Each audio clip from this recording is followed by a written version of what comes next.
Hi, friends.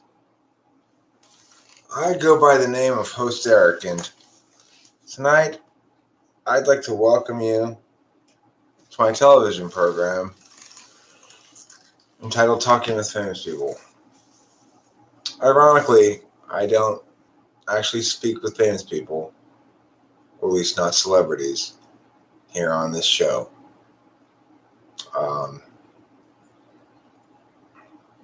I'm not sure I really ever aspired to do so either, but I will tell you this, that by virtue of the title, everybody who does speak with me becomes, of course, immediately famous. So,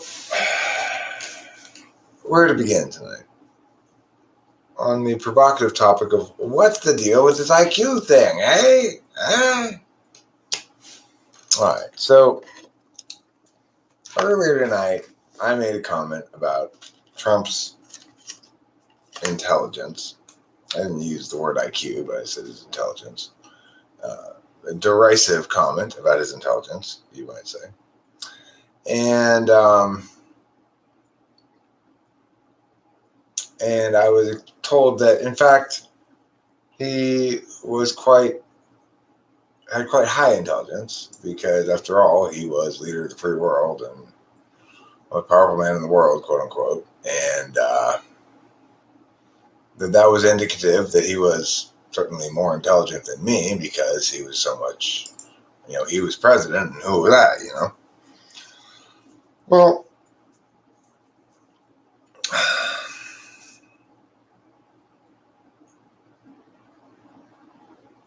I would say that it was probably wrong of me to condemn the man for a lack of intelligence, because, like all attributional personality traits, it's normative, and it's not something that you can change.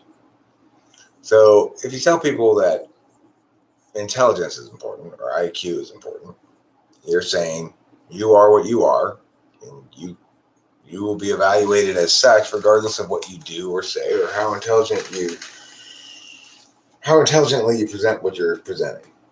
And it seems to me that IQ therefore affords an illegitimate legitimacy. In other words, it affords an unearned legitimacy.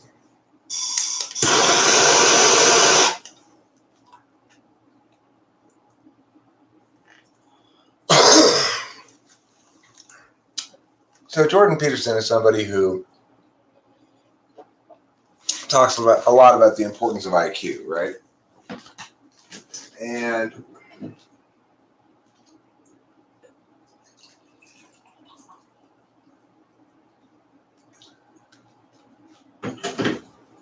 he's also somebody who claims to have an IQ of 160 something, I believe. 160 something is his reported IQ. I self-sourced, I believe.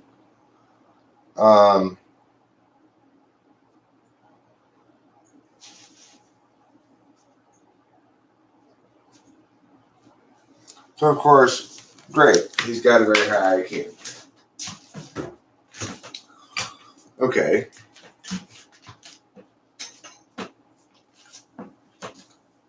So what are we to take from that?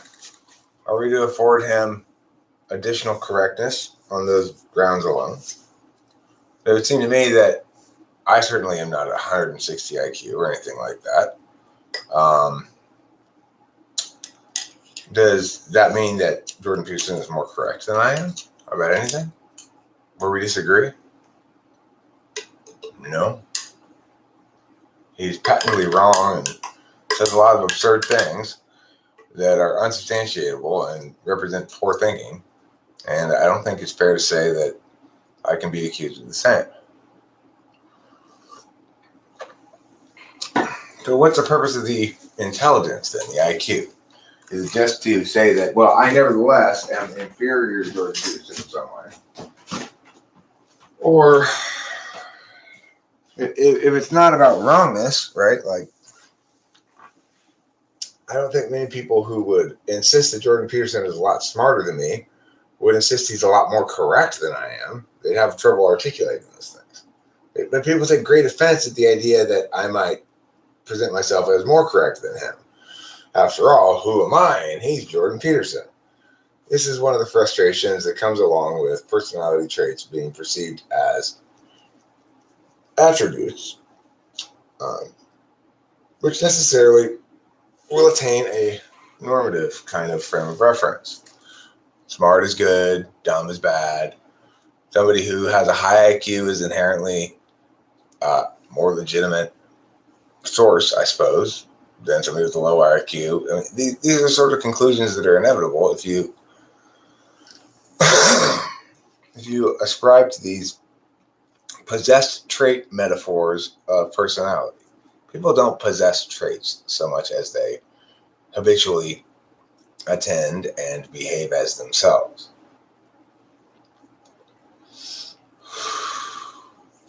We're ongoing processes.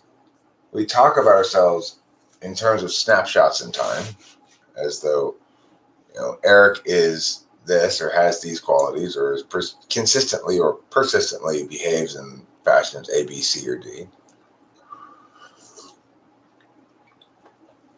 Around here, we have a lot of shorthand to help understand that those specifics in quicker ways. To say, like, say Eric's TI tool is to say that he consistently and persistently behaves in ways where he parses ideas out according to logical justifications and rationales of that sort, as opposed to some other kind of rationale, some sort of interested calculus, for example, or utilitarian calculus.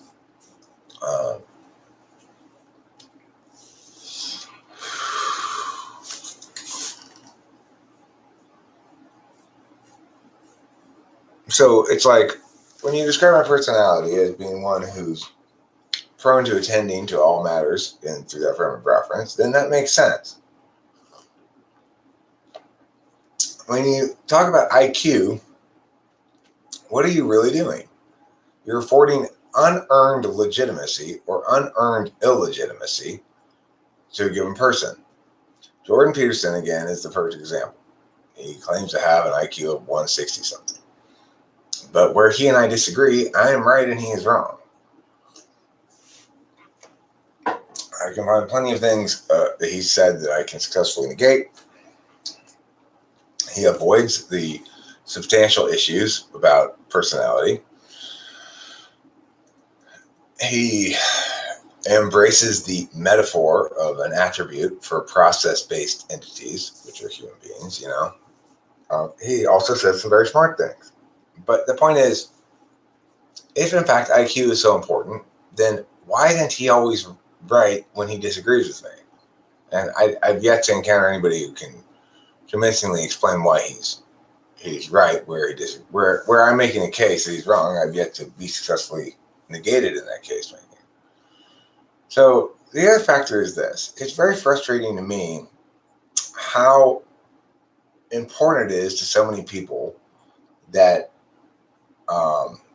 my IQ be both determined and not particularly high, right? It's like everybody's desperate to make sure that I understand that I'm no genius, Well, I don't claim to be a genius. I've never said I'm the smartest guy in the world, It's like, of course, it really depends on how you define intelligence. That's the other thing, right?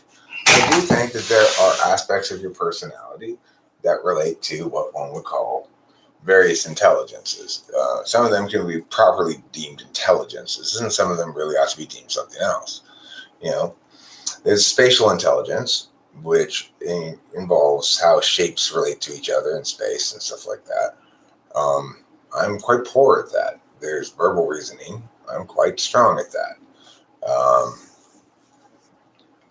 There are other things that get tested as well, like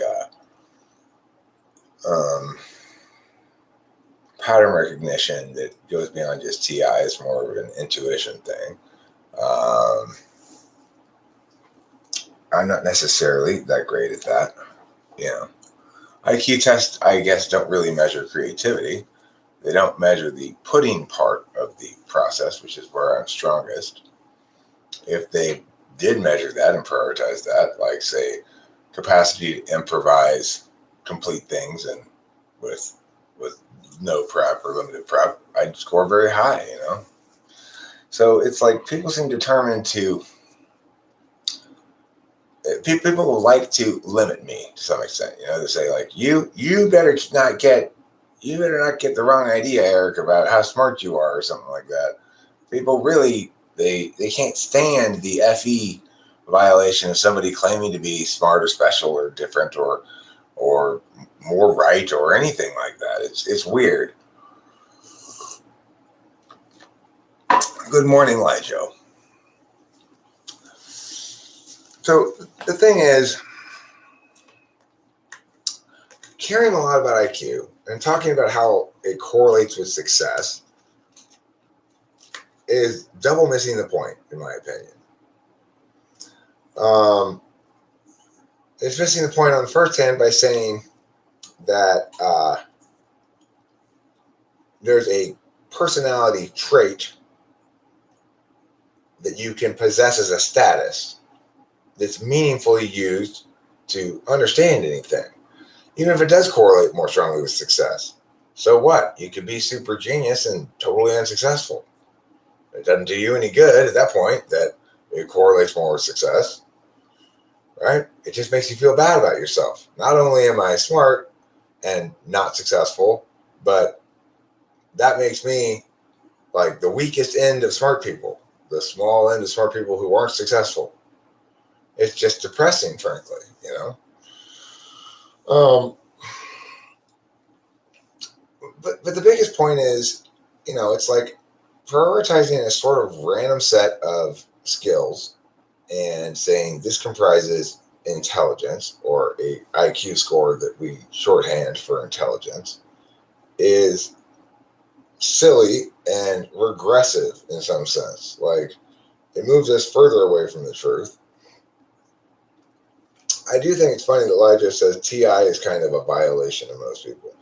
I mean, people don't like to have their language policed, and that's what TI does. It says, hold on, what you just advocated for everybody isn't justified as an advocacy for everybody because you're giving subjective reasons for it, or personal interest is driving this, and that's not appropriate in this context. People will say things like that. TI don't, or TI tool users. People might feel violated, but I feel violated by their wrong words, After all, you either make advocacies that are appropriate to your motivations and your justifications, such as like, okay, well, I want to go see this movie because what I want to see. Well, that's fine. Nothing wrong with that. But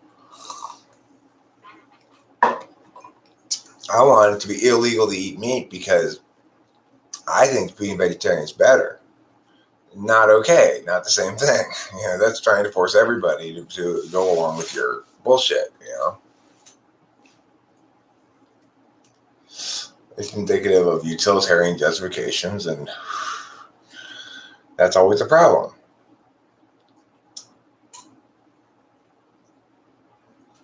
The funny thing is, like, Joe, people feel violated discursively by TI. I would probably agree with that, but TI is the thing that's protecting everybody from being violated in the real world,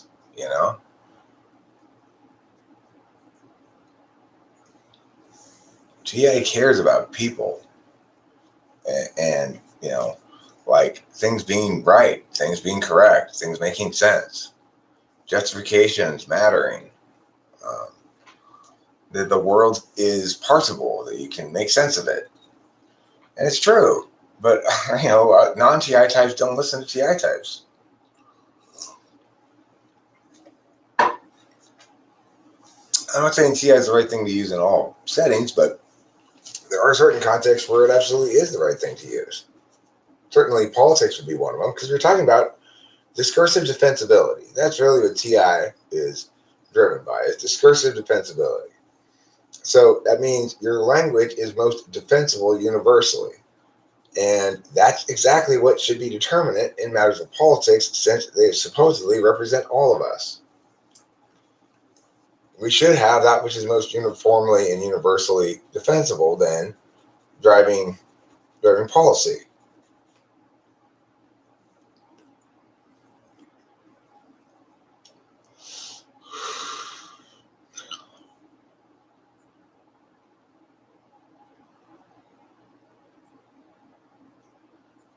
What insults me is non-TI theorizing about their current state of relationships, for example, and you regurgitate your thoughts and they keep doing the same thing even though they theorize it with you.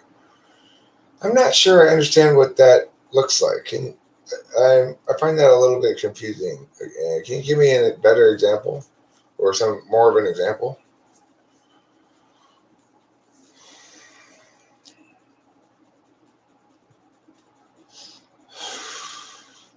The point I'm making about IQ, though, is it seems always to be used to artificially and unearnedly boost somebody's legitimacy or diminish someone's legitimacy, which is it's reasonable to say I did that with Trump.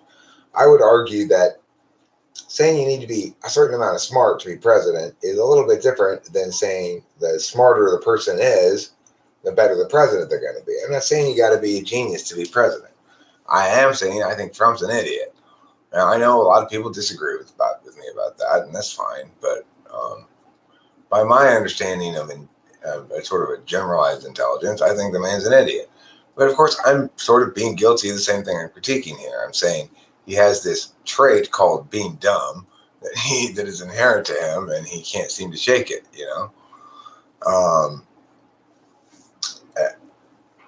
But I think being dumb, being especially dumb, is sort of a handicap in a way that being especially smart is not necessarily a anti-handicap, whatever that is, like a power.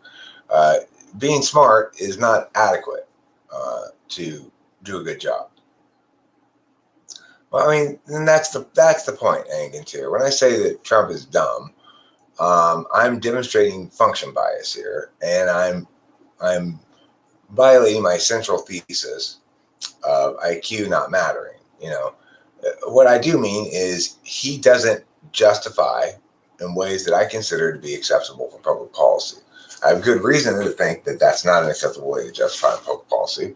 And so perhaps the best thing I could do is say he's out of his proper element. He's using the wrong deliberative approach to matters of public policy. And that, his action function is not consistent with the one that would be better served to manage public policy. I mean, he talks like an ESFP, He doesn't care about consistency. He doesn't care about logical justifications or rationales. He doesn't think that, talk is cheap, as he said, right? He doesn't understand the power of discourse. In the earlier live stream that I had in which Taylor joined and pressed me to come up with a COVID, from what a policy would be in COVID, I sort of demonstrated just how powerful simply having the bully pulpit and changing the narrative in one small way can be. If I pointed out the specific clause in the Civil Rights Act, Post-Reconstruction Civil Rights Act, Section 1984, that indicates that individual government officials can be held civilly liable for rights violations, and that enforcement of these COVID regulations often comprise rights violations because either they're implemented without due process of law or because they are fundamentally in violation of the scope of power of the agencies who are passing these laws. And they know this, they hold this knowledge. They do or should. If they don't, then they're being utterly negligent in their duties, and it certainly makes them susceptible to lawsuits. Now, even if the legal community were to disagree about my statement about liability in general, there'd be some exceptions, and there'd be plenty of people who, whether it was correct or not, would take a second thought about whether they wanted to wanted to enforce this thing. Now, note,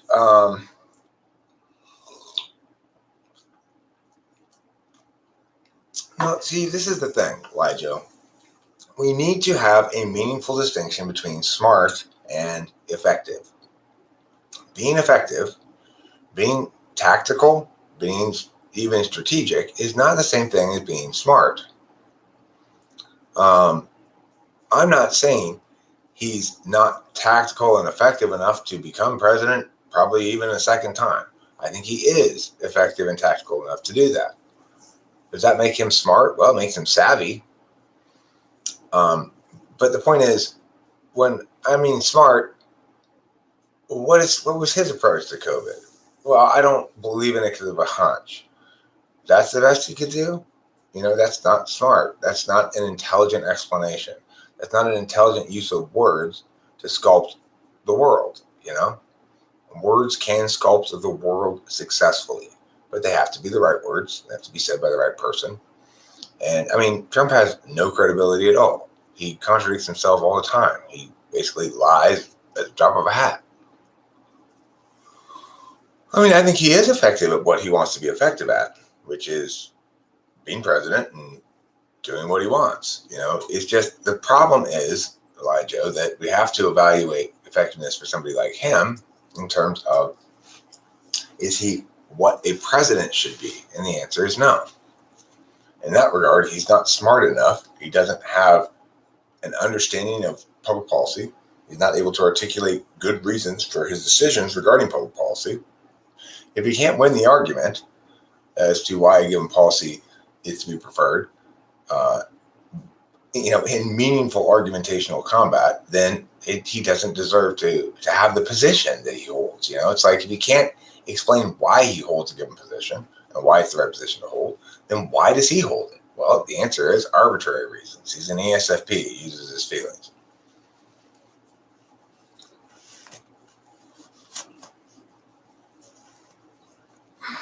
Look, I am not in any way, shape, or form suggesting that Hillary would have been preferable or that Biden would be preferable. I'm suggesting neither of those things. Certainly not Biden backed by Kamala Harris, who would really be the voice in charge soon enough, if not right away.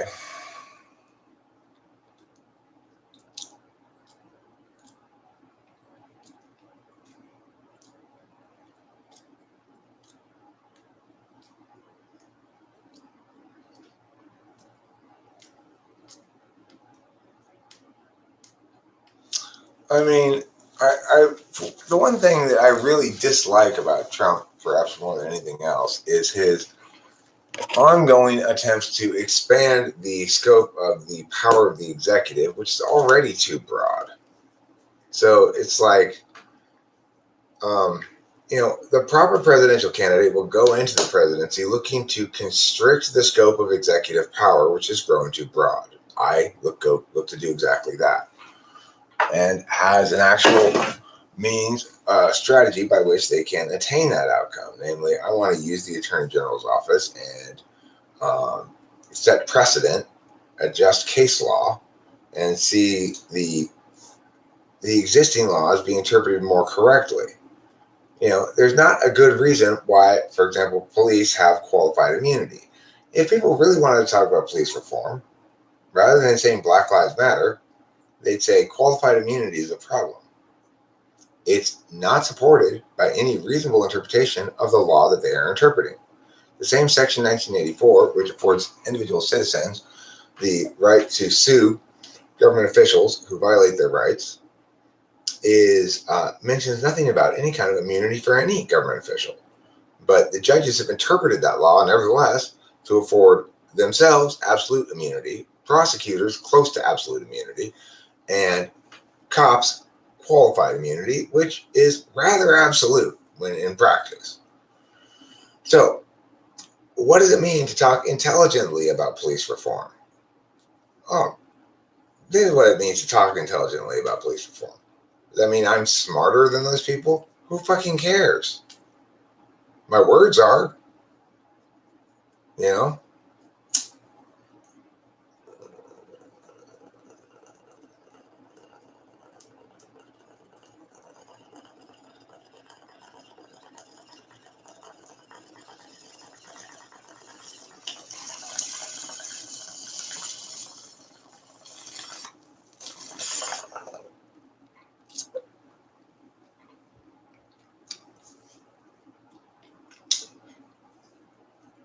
here's the thing. What I'm offering the country and the world are answers they've not heard before that are both novel and surprisingly effective solutions to things that don't allow either side of a wedge issue to win. That's pretty magical. There's nobody else doing anything like that.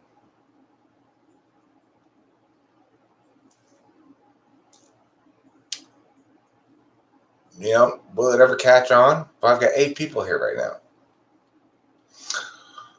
It's not looking great from my current approach of live streaming all the time. I need to be a little bit more focused on being effective, I guess. Here's the thing that bothers me.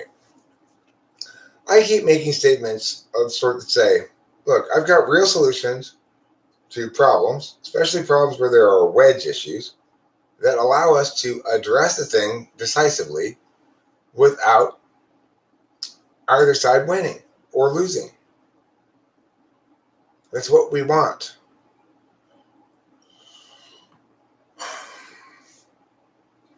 People can ask me about just about any political question, any matter of public policy. I will have an answer that will surprise them with its insight, correctness, and non-divisiveness.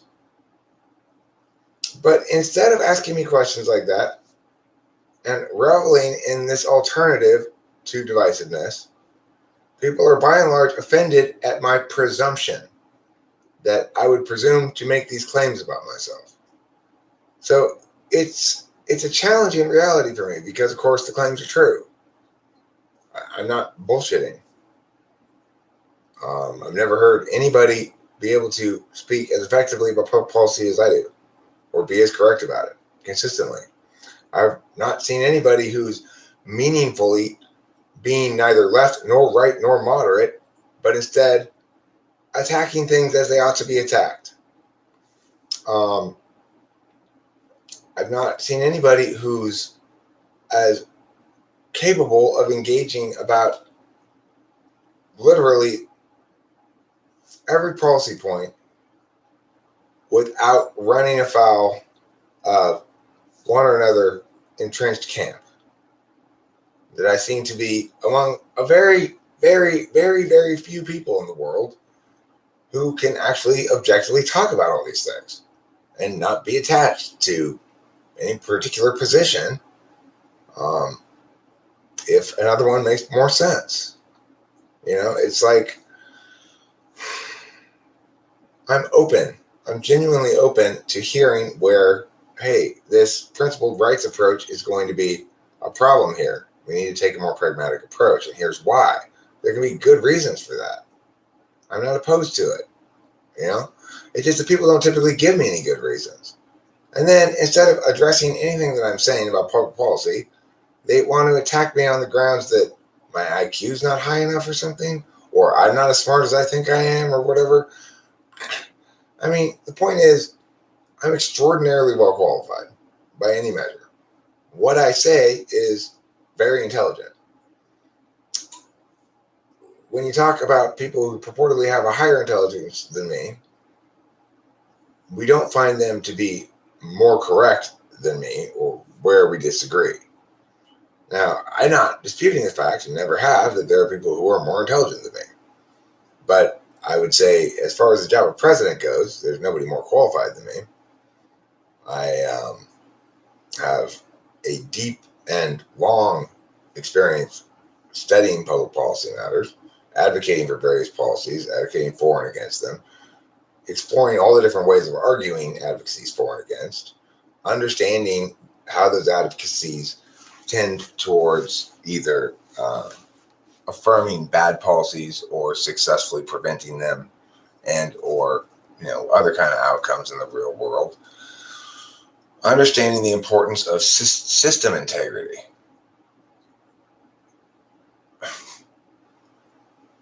I just don't understand it. I think you need a slightly higher IQ, like 30 or 40 more. Right.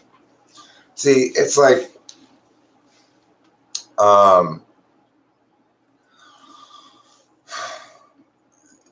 that's the thing about IQ. It is fundamentally an ontological attack or conference of benefit.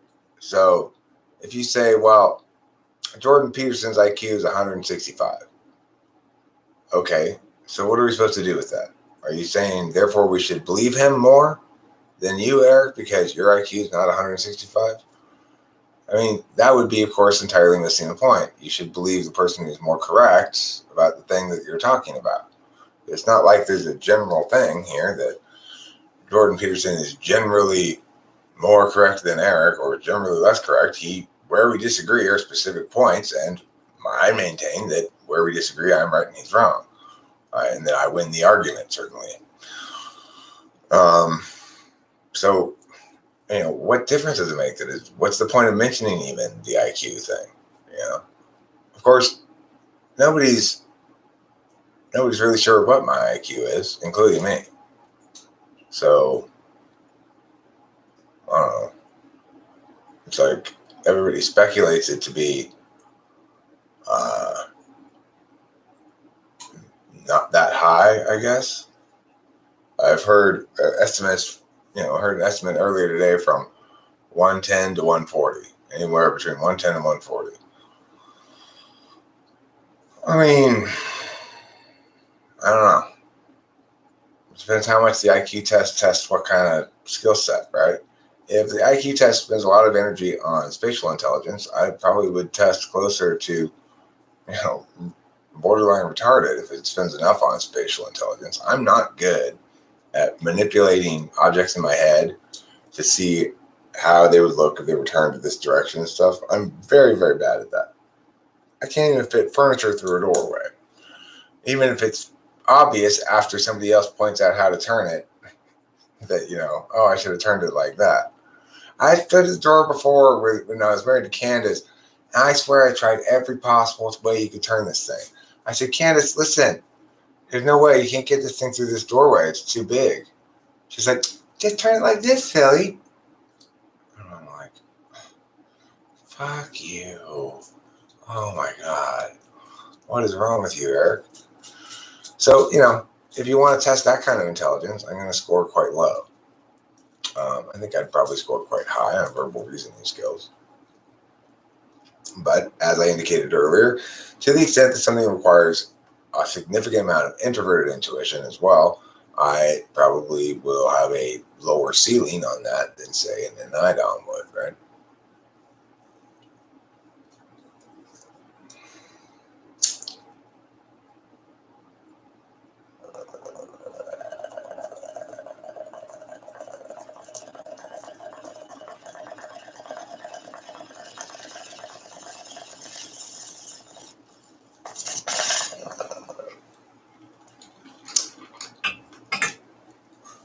Now, that doesn't mean there aren't people that we, by and large, by consensus, afford the status genius to,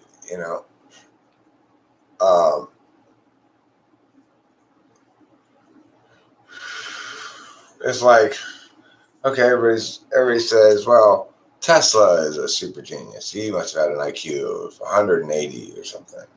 Cool. And you go, okay, well, I agree.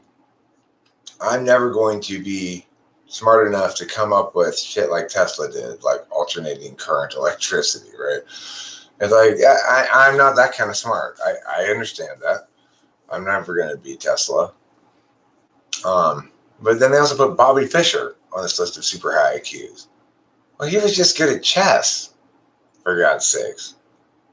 He was terrible at his NI. I mean, otherwise he wouldn't have gone all cuckoo, right? So it's like, why did they conclude he's got such a high IQ? The guy's an idiot, as far as I can tell, who's good at chess. He certainly doesn't know how to live or think. He does a very poor job of adjudicating his various spiritual options. I'm guessing maybe like ISTP. I don't know. But ISTPs can score really well on tests too. Like I worked with this ISTP one time who got a perfect score on the ACT. Not very many kids each year get a perfect score on the ACT, so it's not easy to do, right? Yeah, I'm sure he would score very highly on an IQ test as well. But as far as I was concerned, he was dumb as a bucket of rocks.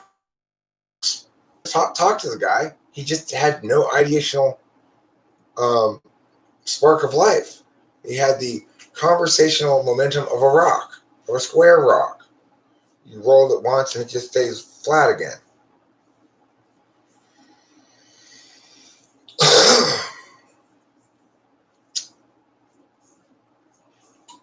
So, it's like, I think intelligence, along with Big Five, are half-assed metaphorical attribute ways of trying to get around using an actual process analysis to analyze an actual process. Cognitive functions is a process-based modality of understanding, whereas Big Five and IQ are both attribute-based modalities of understanding. And the problem with attribute-based ones is, number one, it's a metaphor. People don't have those attributes. They consistently behave in certain ways that then you assign an attribute label to, right? But to think that those things, okay, well, that's good enough then, is incorrect, because by not treating it as a process, you afford it this normative quality that makes it a wicked thing. If intelligence is an attribute that I have, then I'm stuck with that as a personality trait, and nothing I can do about it. You can't really improve your IQ much, and I only scored 110, and I guess that just makes me suck. Okay, well, if instead you see that IQ correlates most highly with strong TI and strong TE, let's say it does, and you understand that you've got an equivalently important process that is not tested by this test, but is just as vital in interfacing with the world, that you are just as strong as those people at, it's a whole different understanding, right? It's like, oh, I get it. Because of their process biases, they are going to score well on these kind of tests. Because of my process biases, I'm going to score well on these kind of tests. And what that means for biases go is just because I habitually exercise these manners of attention, and this tests skills that correlate strongly with this manner of attention, then I'm naturally going to perform better on those tests. Some things are less tested or less testable than other things. We have IQ tests to check for your T's. We don't really have, I think, particularly effective or at least standardized and normalized tests for emotional intelligence. And there are, of course, two different kinds of emotional intelligence. There's being an awareness of how individual emotions play out in the external field as a social thing with hierarchies and getting people to do stuff and the interfacing qualities of FE. Or you also have the emotional authenticity angle of FI. It can be easy enough to conflate those two things. And it can also be easy to think you're testing for one and actually be testing for the other. It can be challenging to tell them apart, especially for me as an FI polar person. Is it true the higher the IQ, the lower a person's intelligence is in real life matters? I mean, that's the thing, Diamond, is according to all the research, high IQ correlates with success. So it would seem to be that if, in fact, you think real life matters include making money, which is, I think, basically how they judge success, then it would not be the case that higher IQ correlates with lower intelligence in real life matters, insofar as real life matters is defined as making money. If you mean like following through on chores and shit, probably higher intelligence correlates with less follow through on chores and stuff, because obviously if you're devoting your attention towards smarty pants things, then you're not devoting your attention to banal matters. Some things you can multitask, but that's a third kind of intelligence that would have to be brought into play. If in fact you're thinking about multitasking all the time and how to be efficient, then you're probably not thinking about those other kind of smarty pants things like philosophy or whatever. You know what I'm saying? That's the nature of cognitive functions and the exclusivity and inverse proportionality aspect of it that makes it so much more real of an analysis of human behavior than Big Five or IQ could ever possibly be.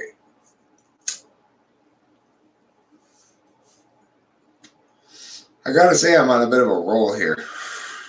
I feel like I'm flowing pretty well. I'm jiving the cognitive function jive.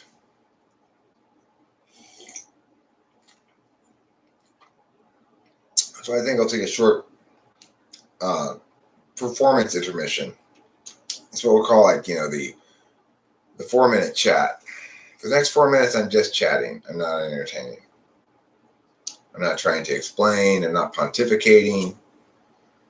I'm just being here with you and feeling the feelings that we all feel in our emotional hearts, the dampest place within our souls. Diamond, tell me about your emotional heart.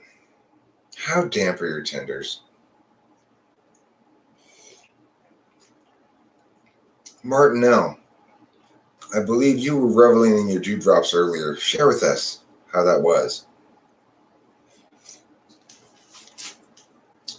How does it feel to wallow in a trough of dewdrops?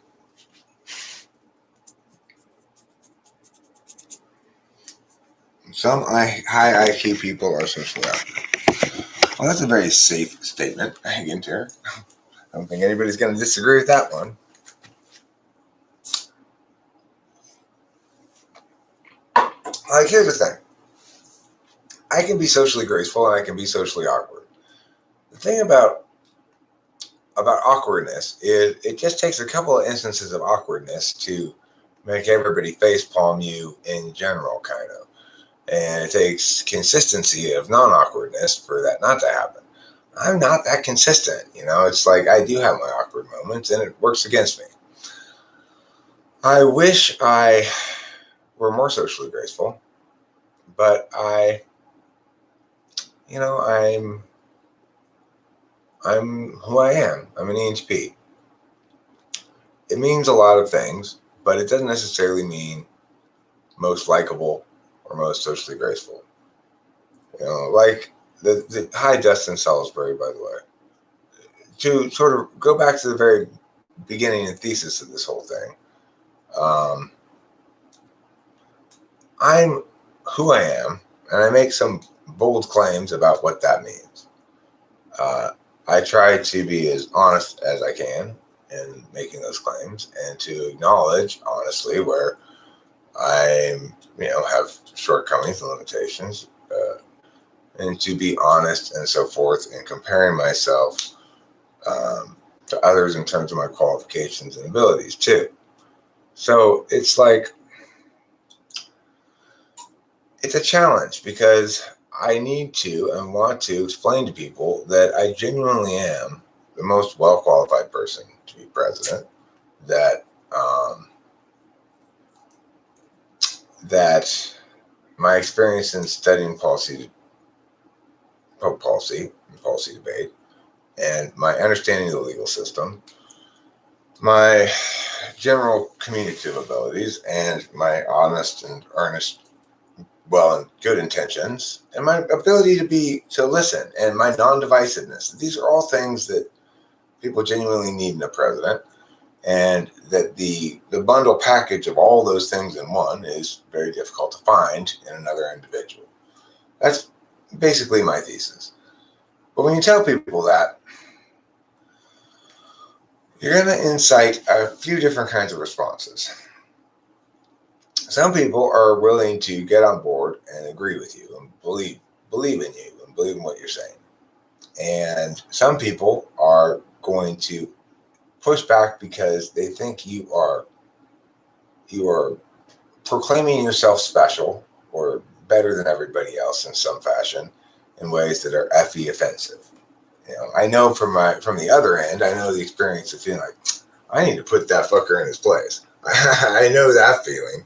So I can sort of presume that others have that feeling about me as well.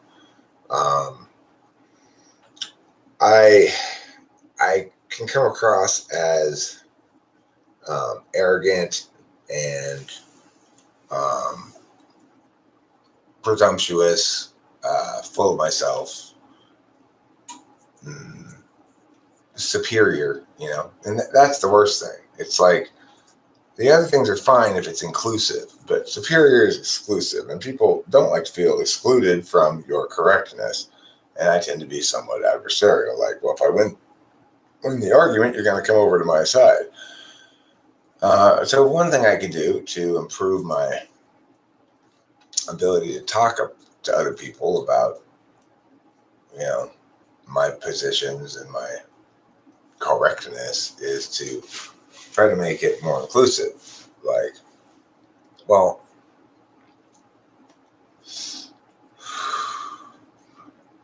we here at Talking with Famous People think this brilliant thing, but everybody around here be like, we here, huh? Eric, excuse me. I don't think that would fly around here at all. See, that's the thing. It's like um, this environment is not conducive to being schmoozed. I don't think. Although maybe I'm underestimating the power of schmoozery. Maybe I just need to attribute things specifically to people. Like, this idea I got from, I have to really keep track. I have gotten lots of ideas from different people. I just don't necessarily keep track of where I heard the idea. You'd have to hold on to stuff until it grows back. Hmm. Well, I'm really trying to do a better job. I think that for me, of course, talking these things out is how I ultimately change. Because I do change, I've noticed this over the years that I grow and change and improve. And the things I used to have a problem with are not nearly as much of a problem anymore. But, some things are persistent problems. Like anger. I need to be able to face outrageous things without becoming outraged.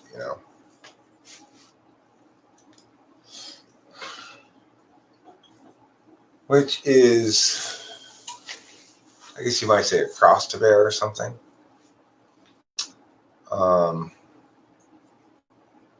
I need to make those people feel included too. People are saying shit that I think is totally just poop out their butt, and make sure they understand that I hold their contributions to the discourse as legitimate, even if I disagree with it strongly. No, I find it getting less amplified. I'm more resigned to encountering certain kinds of what I think of as incredible bits of idiocy. But when I encounter them more frequently, I become desensitized to them somewhat, and I learn. My SI is not ultra fast, but it's not ultra slow either.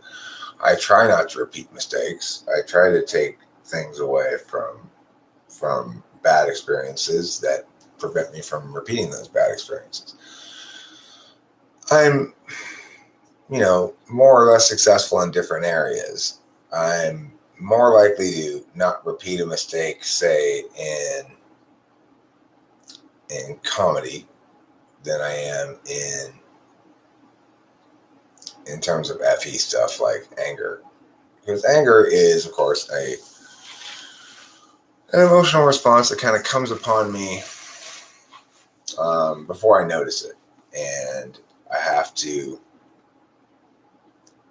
catch it in the act, kind of, and say, "Chill out, Eric.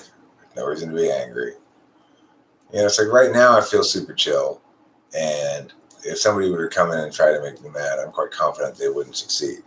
It really depends on my mood.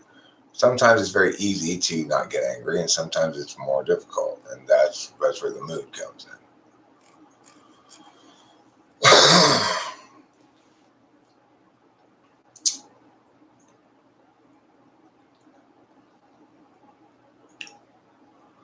So yeah, I'm mellowing as I age. I'm not becoming more angry. I'm becoming wiser. I can't stress enough the role of SI in the fourth slot, or third slot, I think, but definitely in the fourth, that growth comes slowly and it comes through trial and error. It makes it difficult for an ENTP to reach a point of actual maturity without developing a big chip on their shoulder or ending up a drug addict in the street or any number of other problems that can sideline an ENTP's ontological progress. Plus, there's quite a bit of hostility towards ENTPs in the world because ENTPs are like INTPs, but less careful with the FE and more likely to create enemies. And, I know from my experience, there are some people in the world who just seem to hate me right out the gates, just absolutely hate me, hate everything I'm about. And I'm not sure what their types are, but I've encountered them on multiple occasions in my life where they just like, who the hell are you? Who the hell do you think you are? It happened when I was younger. It would happen because I had a sort of blithe nativity about me. I'd walk around confident, comfortable in my skin, and people would think, like, why is he being like that? Especially like if we were at some party or something that was kind of shady, like he's being too extroverted. He's not understanding these people are dangerous. But the thing is, I actually was understanding it, and I was playing them. It was like it worked every time. You come across as this nice, naive, interested guy, and assume the best of this person who's kind of shady, and all of a sudden they try to start living up to that. They're not used to be getting that respect,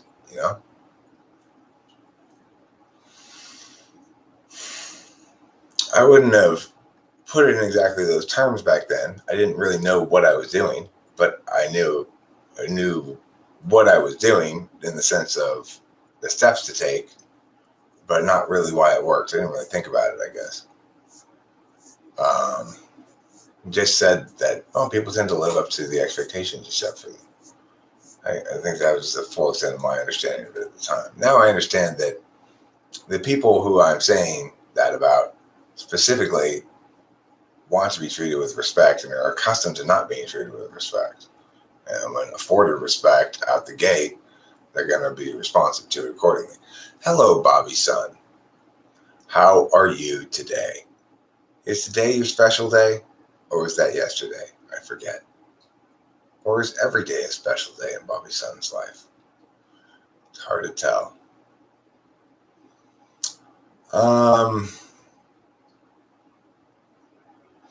I was worked with my temper when I was with Kimberly. Kimberly she provoked me quite effectively into rages that I've never had before or since. I said almost right away in the relationship, I'm like, Kimberly, I've never met anybody who makes me even half as mad as you do. Should have been a red flag. Hi, Sean O'Neill. I'm going to go pee over here now. So I'm not going to bring the camera along with me because I'm going to assume you'd rather have a schlong-free field of vision. I prefer my field of vision schlong-free. Okay, so as a consequence, you are getting a schlong-free field of vision. How schlong-free is a field of vision going to be? Because I really want it to be very schlong-free. Are you saying laundry? No, I'm saying schlong-free. Did you say tawdry? No, schlong-free. Lederhausen? No, schlong free.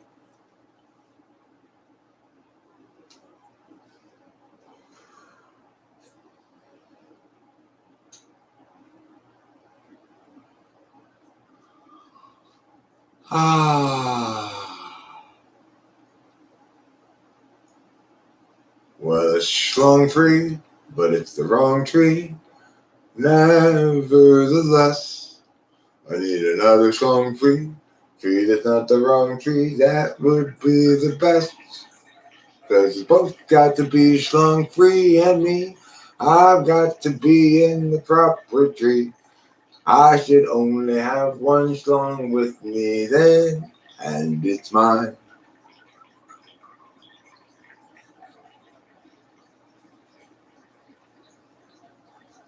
Do you hear my urine streaming from my urine stick? I have a urine stick. It links my bladder to the tip of my urine stick, with a little hole. And from there streams the urine. Like sands through the hourglass, so are the streams of our urine. True, true. If you love a good hearty urine, you'll surely enjoy this very fine urine-themed live stream.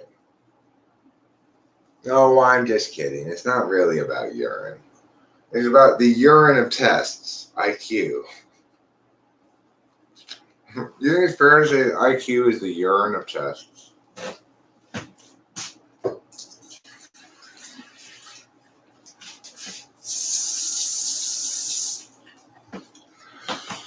Necessary but yellow and smelly?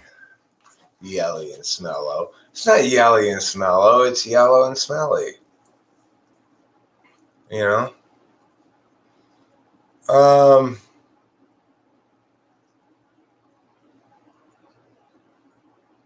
If you'd like, in a little while, I could tell you all the bedtime story. I should warn you, however, my bedtime stories are not appropriate for children under the age of 18.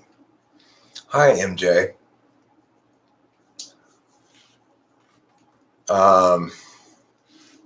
Yes, good morning. It's the time of the season of loving. That's what they say in that song. And what does that mean? It means erotic bedtime stories.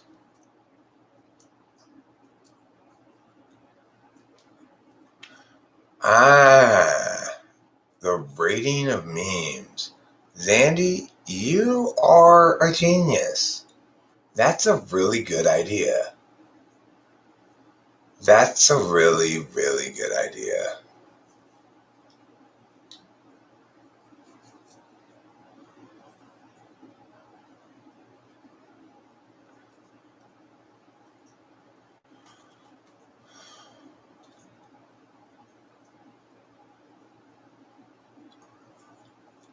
Sounds like my penis.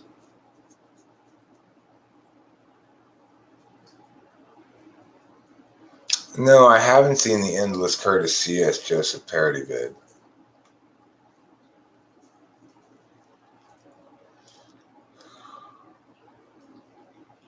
That is a really, really good idea.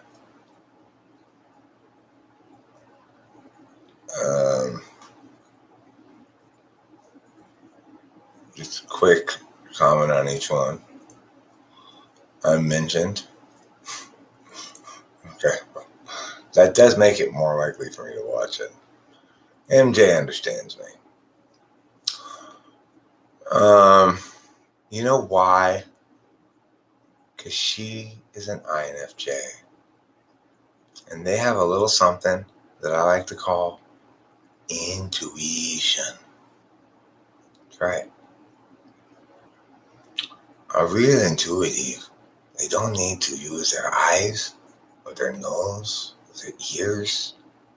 They just use their intuition. And that's how they know everything. It's like I intuit like everything all the time. Non-stop intuition. I'm intuiting this right now from nothing. Just intuition born of just the ether. It's amazing. My name is Raul Diego, intuitive painter. Like, if you look at a non-intuitive painter and they go to paint a landscape, they're going to look at a landscape with their eyes, with their ovos, their eggs, their face eggs. You know, your paintings aren't going to be any good as a consequence. Because what does it take to paint a true landscape painting? You close your eyes, you close your ears, you close your nose, you close your mouth, and you use your intuition. You paint with your ideas. Okay? If you know what a landscape is intuitively, that's a true landscape. If you're looking at a landscape, that's just a fake landscape. That's a non-intuitive landscape. Let's say you got to paint a bowl of fruit. A sensor, los sensores, gonna look at the fruit with their eyes, las frutas, with their ovos. Pero no bueno. Me, I intuit. This is a fruit. That is a fruit. This is a bowl. I know it with my intuition. I paint with my ideas.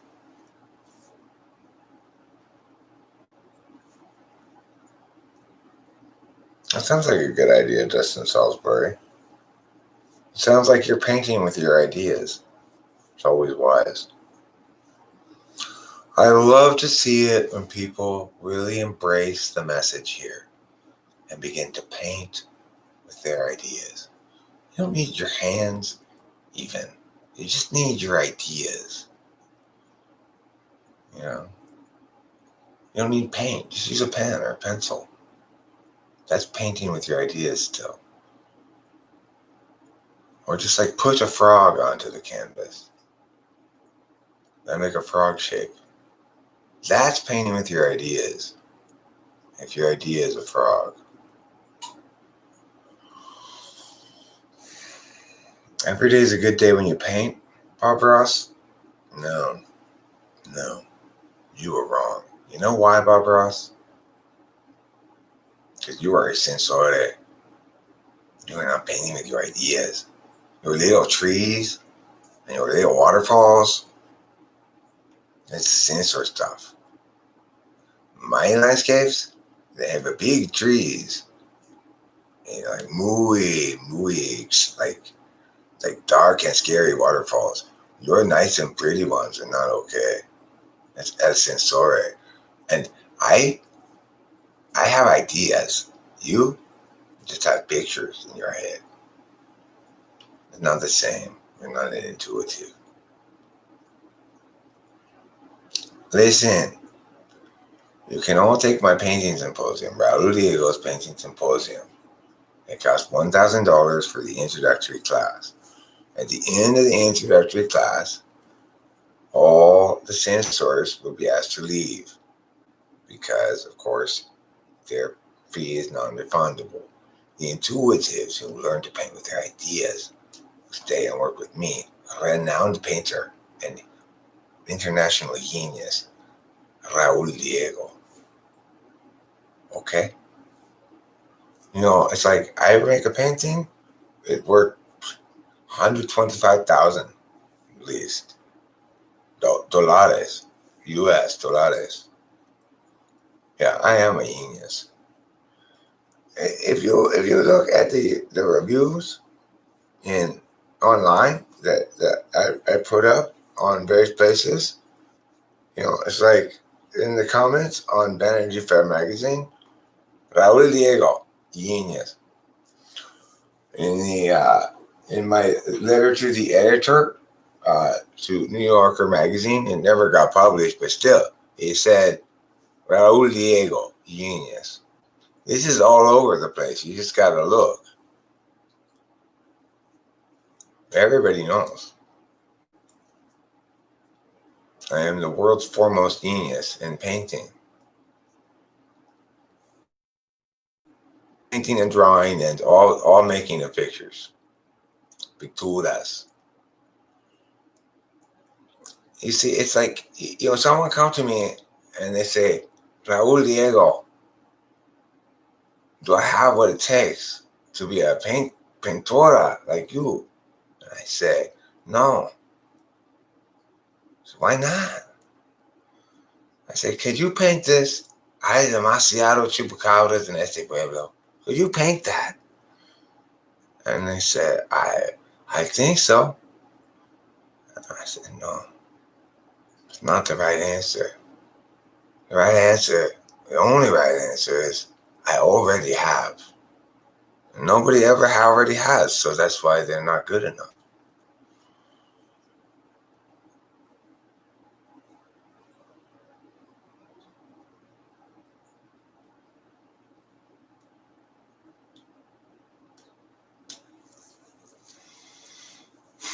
I need to find an INTJ to create a list of all their life rules for me.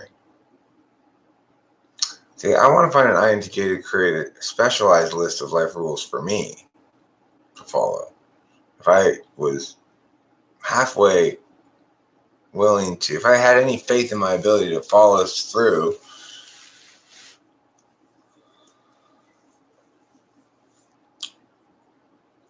no, Zandy. Sí, muchas, pero hay demasiado chupacabras en este pueblo. Too many, too many. Bienvenidos.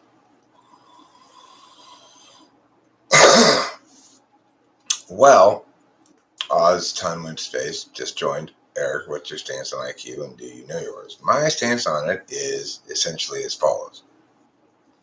That it's only really ever used to afford someone unearned legitimacy or to deny someone earned legitimacy, usually. So, for example, Jordan Peterson has purportedly an IQ in the 160s. Who knows if that's true or not, but let's just assume it is.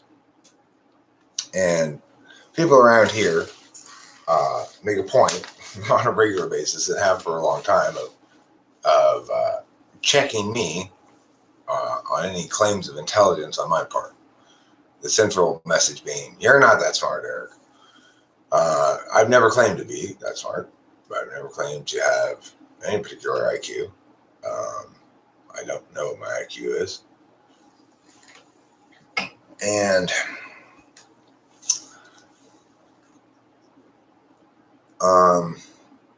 the point is,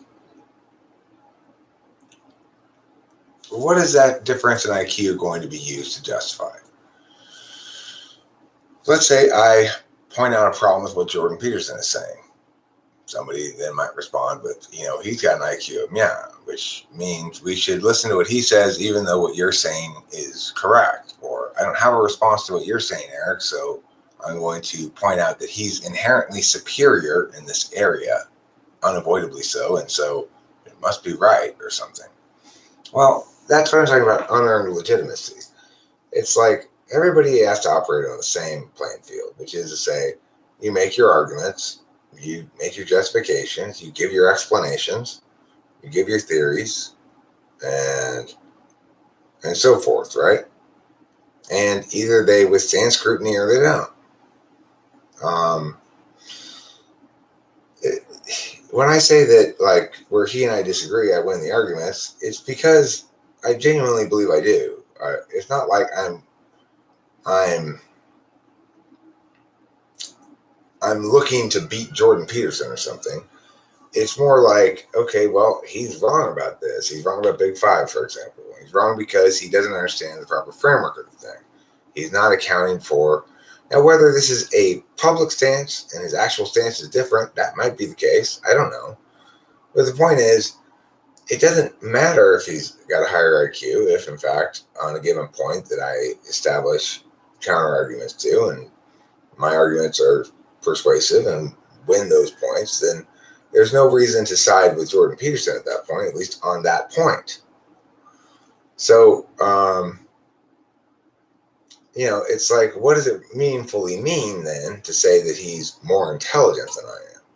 From my perspective, he's wrong a lot more than I am. And where we disagree, I'm right probably, 90%.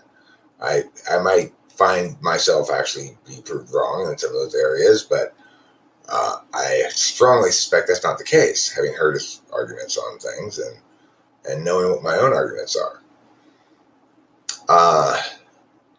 So it's my position on it is that it doesn't serve, like race, people almost never bring it up to any good effect or for any good reason, and almost always bring it up for bad reasons.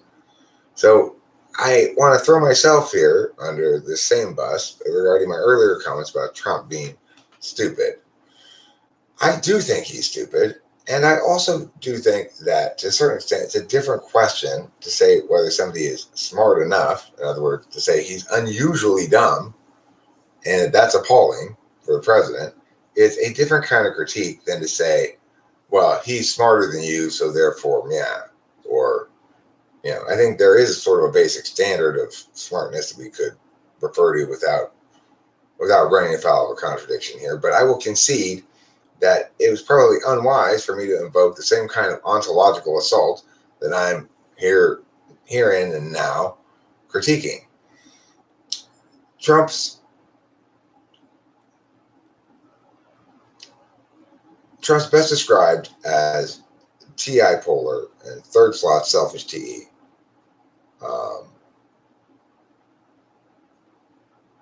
And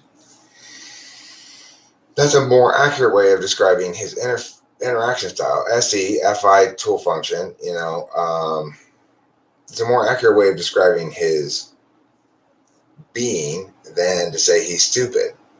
I believe he's using the wrong kind of metrics in this context. I think it's inappropriate to use subjective, interested calculi in determining matters of public policy. But I can't, it's not meaningful for me to make the same kind of ontological attack I say is counterproductive in other contexts. So, I'm trying to figure out how to talk to everybody about what I think is serious matters. Like, hey, let's get on the same team here and start sharing a common approach towards discourse that reflects maturity, that says, let's not be so adversarial. Let's try to talk in ways that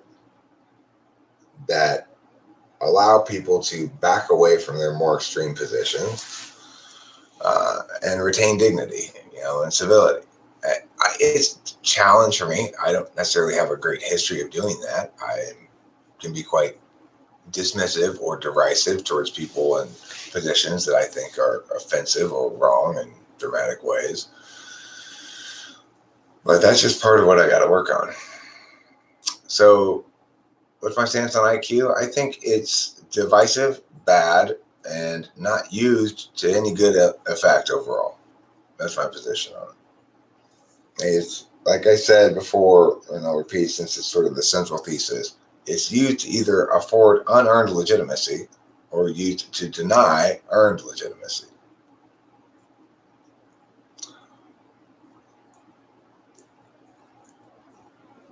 Yeah, but it's easy enough to distinguish the suggestion of his preparedness to make reasonable decisions or lack thereof from using it as an argument against an idea he espoused.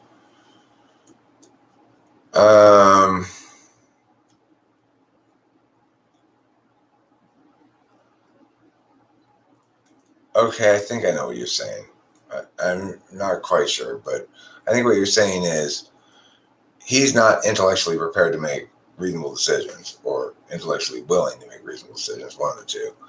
and justify those reasonable decisions with reasonable justifications.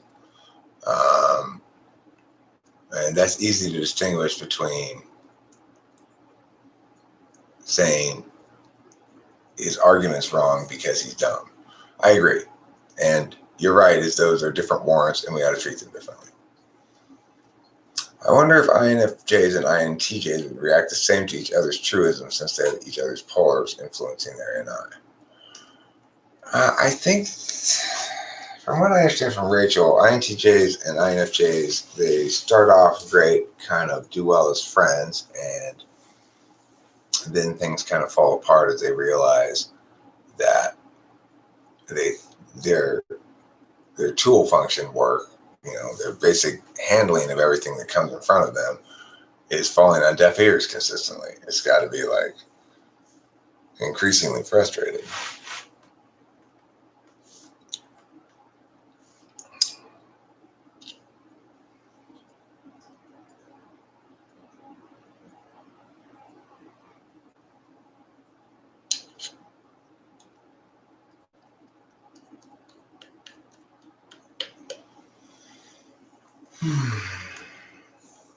So, the other thing is I'm not always as wise, correct, and articulate as I am right now.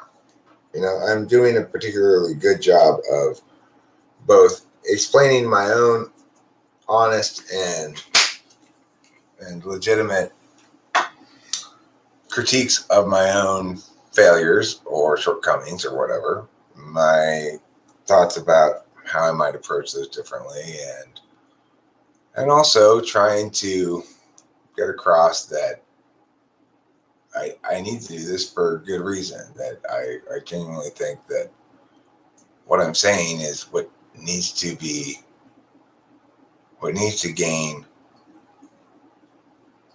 momentum as a sort of meta narrative,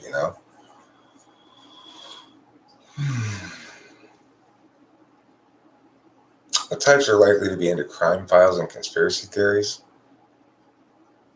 Well, crime files is more likely to be your SFJs, ISFJs, ESFJs. Conspiracy theories more likely to be INTJs, maybe INFJs.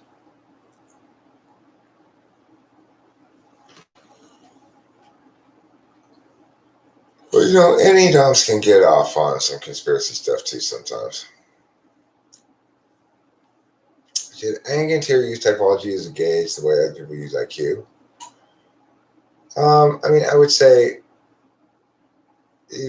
instead of saying somebody's smart, you could say you could be more precise with cardinal functions. Well, they're really good with both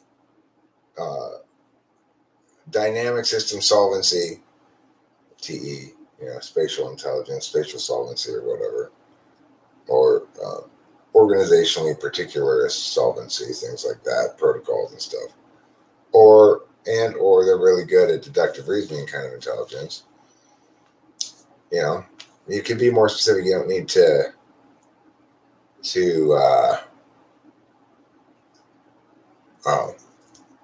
so in other words, should we say certain types are smarter than other types? I think if you're going to limit IQ to TETI stuff, then it would make sense that your smartest types are TI and TE DOMs because they've got the 1-5 thing. And that, if you're not differentiating between those two kinds of intelligence, and that the second smartest group of those are the TI and TE tool users. Now, the fact is, INTJs typically score higher on IQ tests than ENTJs. But then introverts typically score higher on IQ tests than extroverts anyway. And part of the reason for this is they're prioritizing their epistemology functions as their native way of being. Either their introverted intuition, their introverted sensing, their introverted thinking, or their introverted feeling, all of which are epistemology functions.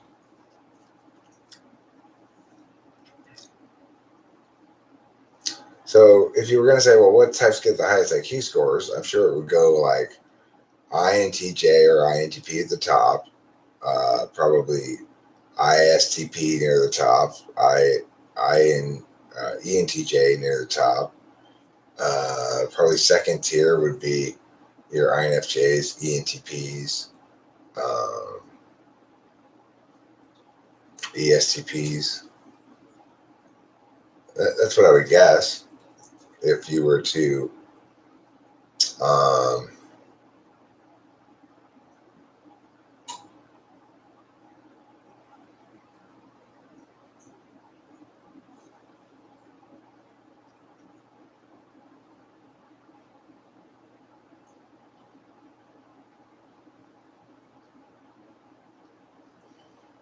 okay, well,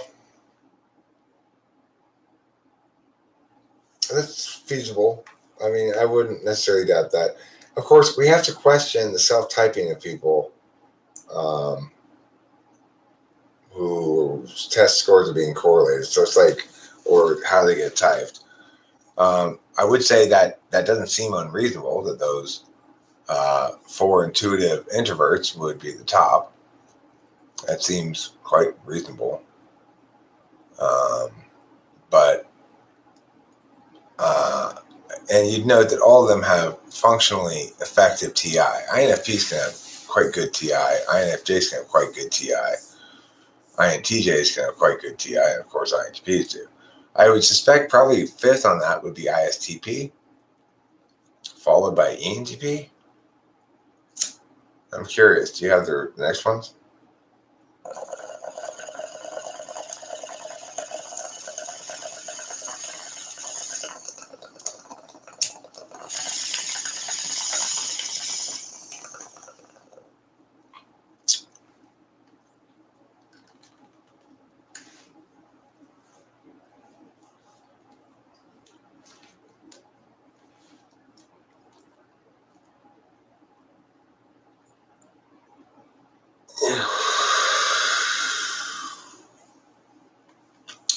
Of course, the thing is, neither type nor um,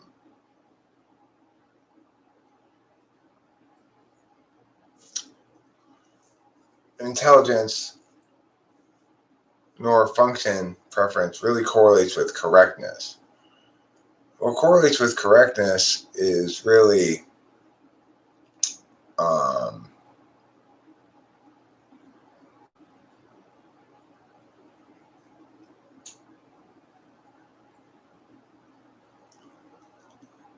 a lack of insecurity more than anything else. It's like, so what's the biggest correlate for correctness? It's not intelligence. It's not. It's not any of those things so much as it is self-confidence, good self-esteem, um, feeling good in your own skin. When you're feeling good in your own skin, you can take on the idea that being wrong is great. It helps you to learn to not be wrong in the future. You don't need to fight every battle and be right every battle in the moment. You're playing a longer game because you know you're going to feel good about yourself either way. You don't need to win this battle to feel good about yourself. You need to behave well in the battle, maybe to feel good about yourself. You need to have good FE, but you don't need to win it. You'd be happy enough losing it, you'll convert it successfully into a positive, namely that you correctly dealt with somebody else being right, you know? So,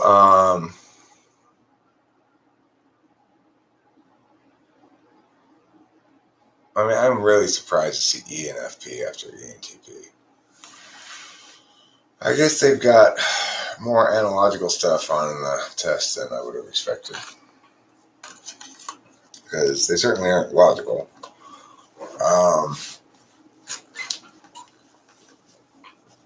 Where did I put my cigarettes?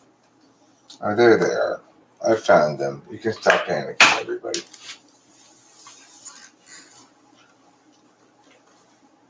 Is it possible to be SE polar but smooth and confident when navigating the environment? Yeah, because Genuine smoothness and confidence comes from genuine fearlessness and clarity about who you are. And it doesn't matter if you're SE or not. If you carry yourself with a sense of I know who I am, then you carry yourself with a sense of I don't carry with me vulnerabilities particularly. People who don't know who they are people who are spending time and energy hiding aspects of themselves. A good example is back when I was a drunk.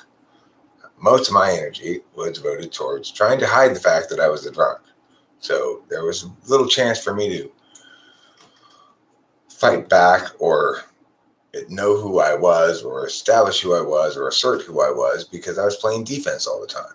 And I couldn't decide when to play defense or offense. I had to default to defense because you never know when someone's going to say, oh, yeah, well, you're a drunk. So, it has to do with your own sense of vulnerability. When I move through the world, I don't feel vulnerable. I don't feel vulnerable because I don't think that anybody can come up and say stuff to me and walk away from that exchange the winner. If I don't like what's being said, I don't think that anybody can try to pull some bullshit on me and get away with it. I think I will catch the bullshit and I will call them on it and successfully win that dispute. I walk around with that clear belief, and I also have faith in myself to have discretion that I'm not going to abuse this for the sake of it, that I have to actually be instigated properly by something that deserves my kind of response. So it doesn't happen very often. I'm not a bully. I don't go around looking for fights. And I have faith in that too. So when you move through the world like that, regardless of whether you're lost in your head like an INTP or an ENTP can often be, or whether you are, SE gazing around the room, people will respect you and view you as you carry yourself because it's honest and people can tell that. INFPs can have remarkably good TI. ENFPs cannot.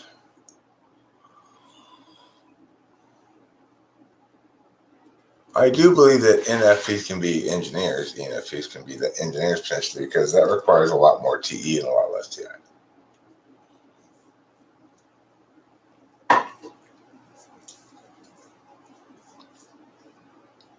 The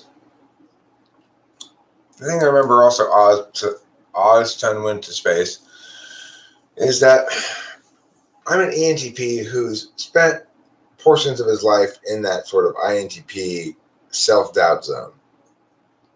I went through a period of about 4 years of celibacy after college where I just didn't have any kind of contact with a woman at all, and not physical contact. Although I did hang out with them and spend time with them, I didn't have any kind of hugs or kisses or touching, And it was because I had internalized some narratives about my own lack of reproductive viability. Narratives that I retained all the way through this YouTube channel. They started to be relieved in part when this one very conventionally bombshell girl, and blonde and very model-y looking or whatever,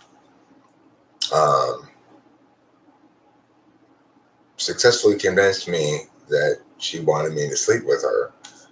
And I literally had her say to me, yes, I want you to sleep with me. Because I couldn't believe it. It's like, you must be teasing me or something or taunting me. So that's the difference between low self-esteem and accurate self-esteem in my instance.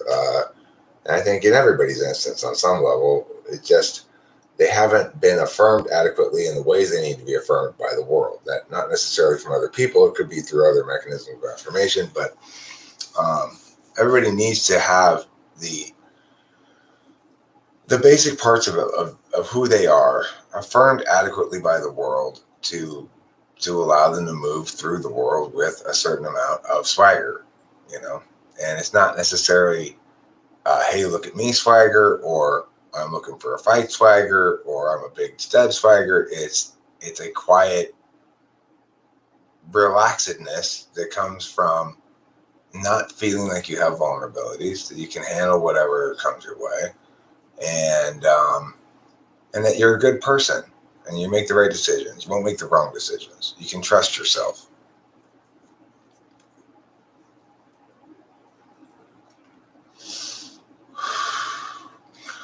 Well, the thing is, Sean, what you're missing here is the role of experience, of SI.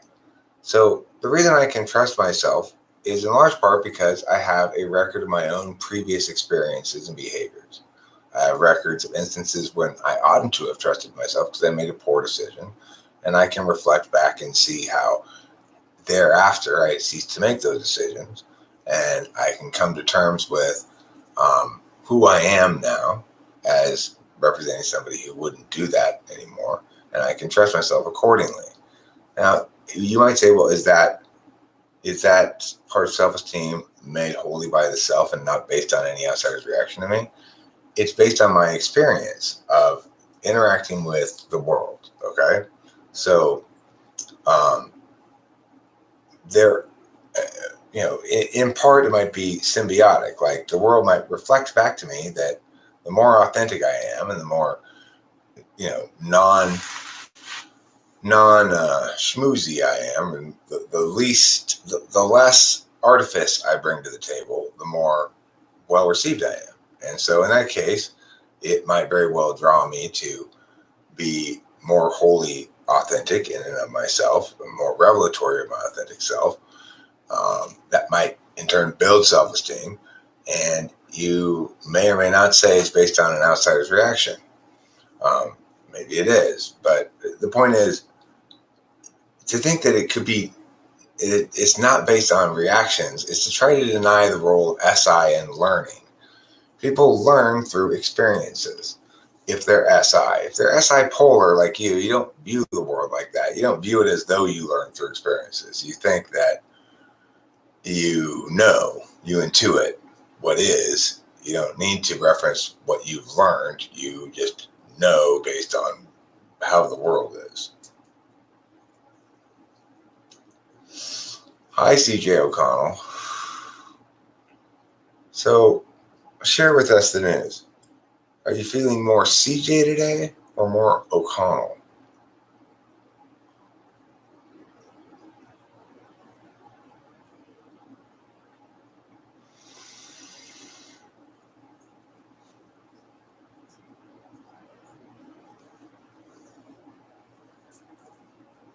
I mean, they intuit on the fly what's sort of universally true, and so they don't need to rely on their experience.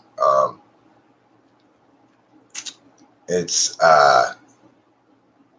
okay. Here's an example where SI has the advantage.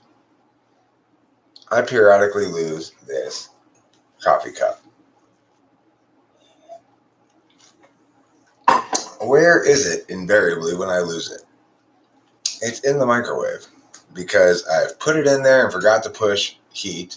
I've put it in there, pushed heat, and forgot to open it afterwards and take it out. And one of those two. And so whenever I misplace a coffee cup, by far the best place to look is the microwave. Now, I had to experience losing it and finding it in the microwave more than once, probably 3 times, before I put it in my head that when I am missing a coffee cup, the first place to look is in the microwave. Rachel would probably never have gotten there on that thing, would never have arrived at that conclusion. However, having been told that it's the best place to look, I don't doubt that she will look there herself going forward. The thing is, there's other things where NI is a better choice. So if I'm looking for how to impress this corporate CEO, and I reference that time I tried to impress the mayor, but the mayor's a totally different personality type than the CEO, that's going to be a problem. The NI person's going to read the CEO as they are and respond to them according to them. The SI person is going to try to bring in something they know from thing that they think is equivalent and apply it here. Certain circumstances are more conducive to NI, and certain circumstances are more conducive to SI, as you can see in that example, in those examples right there. I gotta say, I'm doing a good job of explaining things tonight.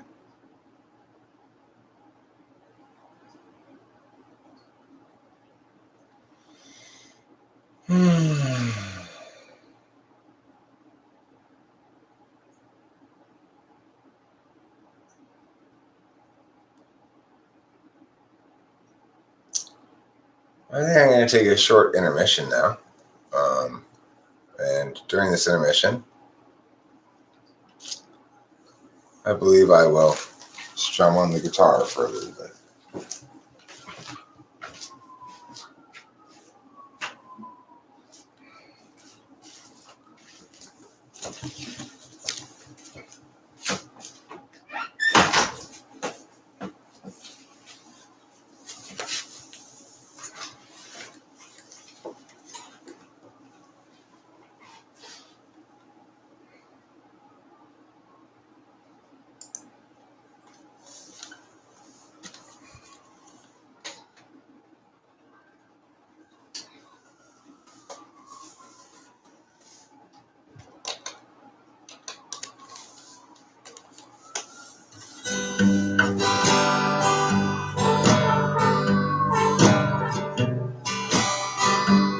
Strumming the guitar, intermission, a time of recalling what came before.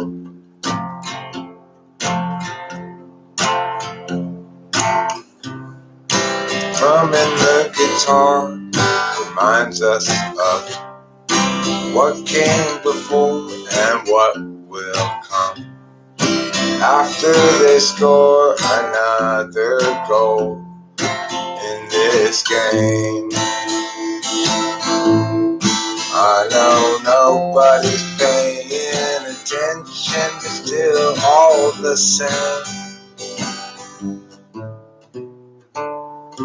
Drumming means intermission. Intermission's a pause. Strumming is appropriate when it's time to endorse a cause. Only provided that cause rhymes with remission. Yeah, only provided that cause is intermission. Let's take a break. Go to the kitchen.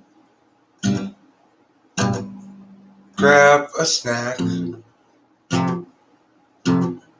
Butter your toast with love and laughter. Yes, let's take a break. Take the baby out for a 5-minute stroll. Just down to the end of the hall. Then back to the computer again. Or if you really want to, you could take your phone. Walk the baby at 3:45 a.m. in Rome. Then you'd know the feeling of an Italian mom. whose parenting habits seem somewhat to have an overabundance of aplomb. Thank you. That was intermission. That was intermission for this video. And that was the first part of intermission. I'm going to play a Siggity song while I'm here, I think. A real Siggity song? Yes. I'm not joking this time. A real live Siggity song. Ooh. What Siggity song will you play, Eric? I think I'm going to play this one. Seems like a nice song.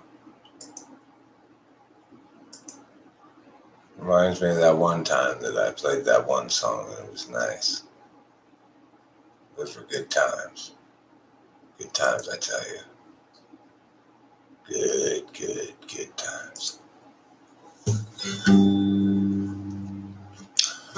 Sammy has a story that need be told, and this is a song for the open road. Such a thing must always do its job. She married up Jeb and turned 19. 4 years in and 3 kids. Weary now and questioning why. Agency outpaces discretion, locking in our courses way too young. The urgency conferred is really just depression, making sure those underneath them always run. Doug at 20 thought bourbon fun, likewise Doug at 21, so forth well up into middle age. Once it seemed to set him free, became his whole identity. Now Doug's about another drunken rage. Agency outpaces discretion, locking in our courses way too young.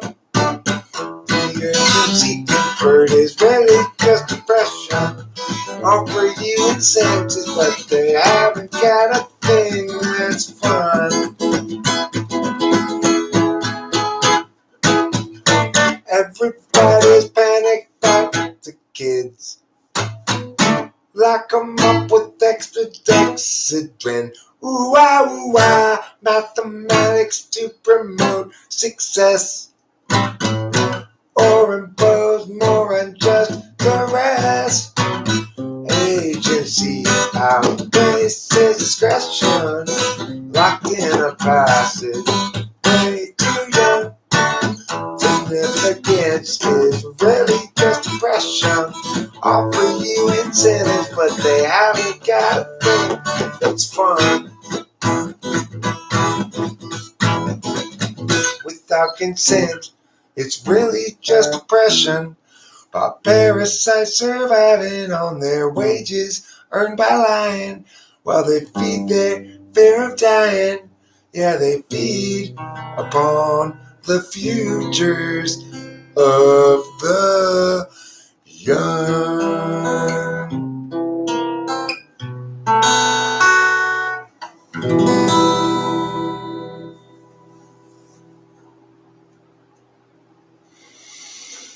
Thank you. I hope you enjoyed that song. Now I'll play another song.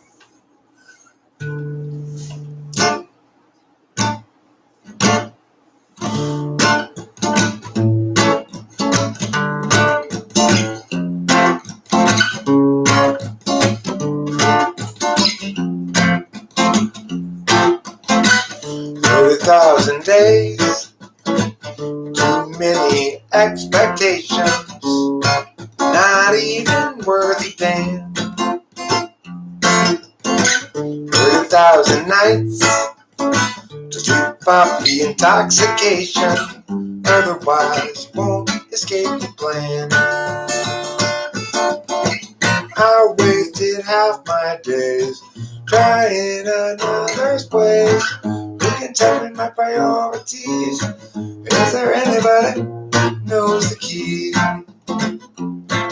'cause I'm tired of doing it wrong. Direction and have all along. Wait until I know, or is that just hesitation? Clarity's no good once your chance is gone. What I need to show is it so below my station. I'm tired of doing it wrong. I wasted half my day trying another's ways. Who can tell me my priorities? Is there anybody knows the key? 'Cause I think I'm doing it wrong. Yeah, I think I'm doing this wrong. 'Cause I think I'm doing it wrong. Doing it wrong. I definitely did that song wrong. Messed it up on a number of occasions. It's a difficult song to play, of course. I need to practice this part in here where it does this change up.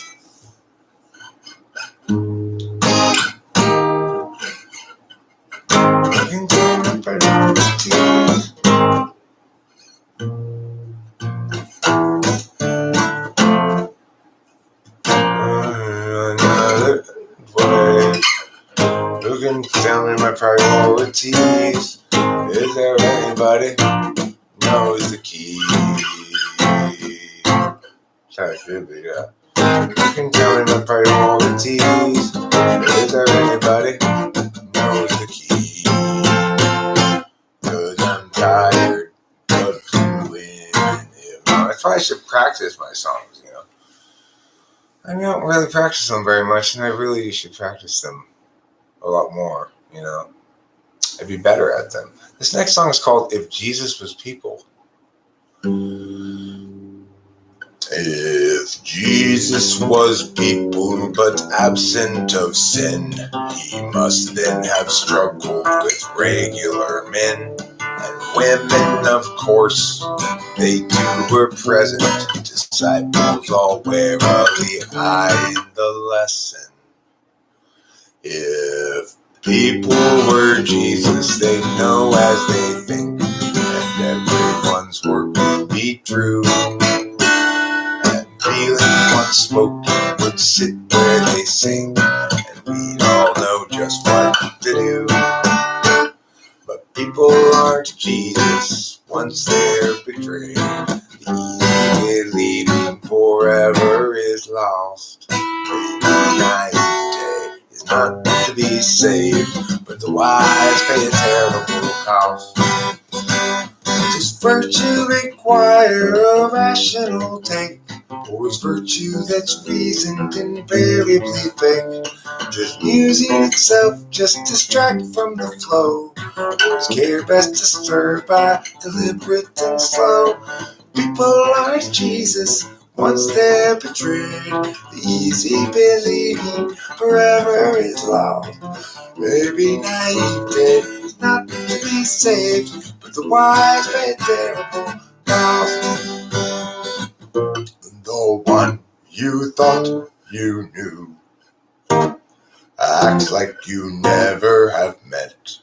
The life you made for two has faded into regrets.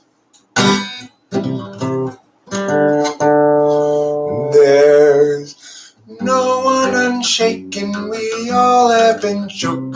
But being forsaken don't mean you're forsook. Though in the past we've been hung out to dry, we'll find them at last if we're willing to try. People aren't Jesus once they're betrayed. The easy believing forever is lost. Maybe naivete is not to be saved, but the wise pay a terrible cost. Maybe naivete is not to be saved, but the wise pay a terrible cost. I need to have better breath control on that. I need to breathe better in the right spots and run out of air otherwise. You don't want to run out of air when you're 7,000 feet above sea level, and the only thing between you and a spiky mountaintop is your parasail, a strong gust of wind, and your love for the great outdoors.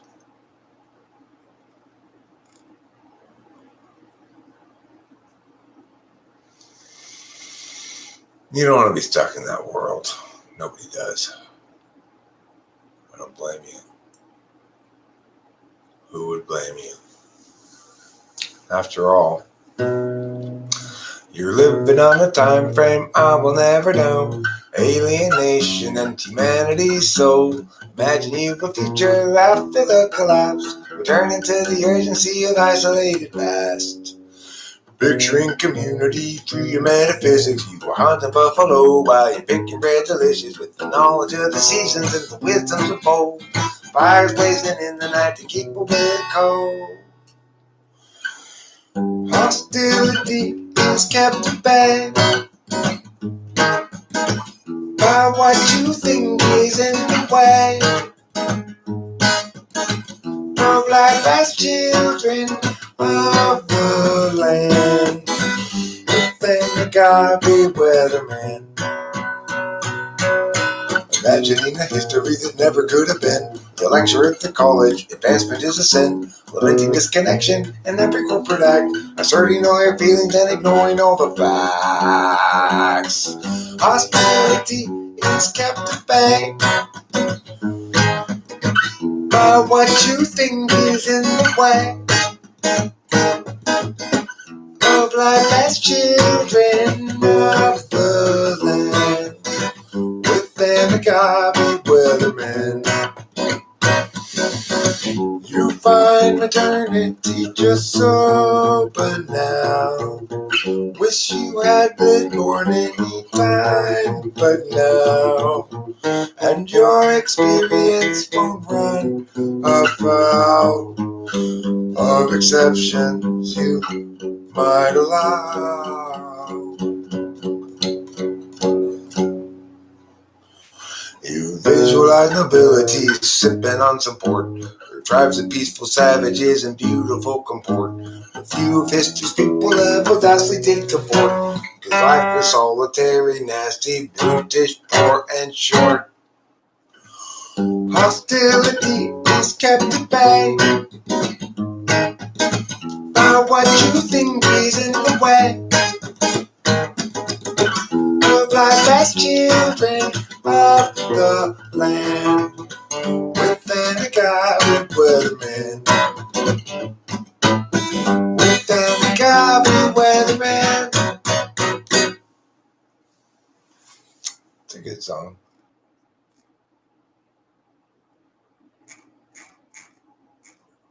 So you might call a winner in the game of life.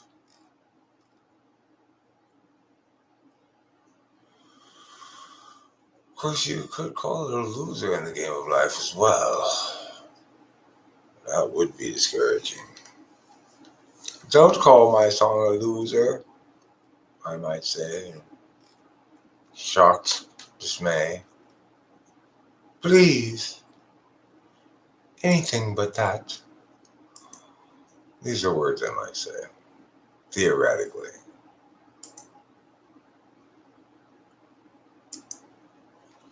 You know I'm a blind orphan, so you should give me some slack.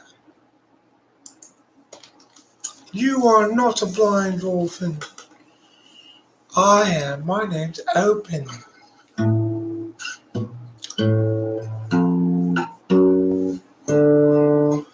Santa Anas from the east are blowing, driving on this mountain fire. Grant and Lana had best be going, they'd cut it down to the wire. Everywhere apocalypse hung heavy, as a truck was piling up with ash. Lana got the dogs in the Chevy, and Grant canceled out their petty cash. And all around the steady face of civil life is melting. A tipping point, the human race has dug this times are ending, and time is bending, as flames burn down from the sky. While the dogs knock out with Grant exhausted, Lana stays awake to cry. 120 out with Labor Day, and that means cooking meat outdoors. I got distracted and fire got away. From Bradford to Arcadia, they heard his name. Fire chased them west and down the incline until they reached below. Firemen put the chief night online, at least now they had someplace to go.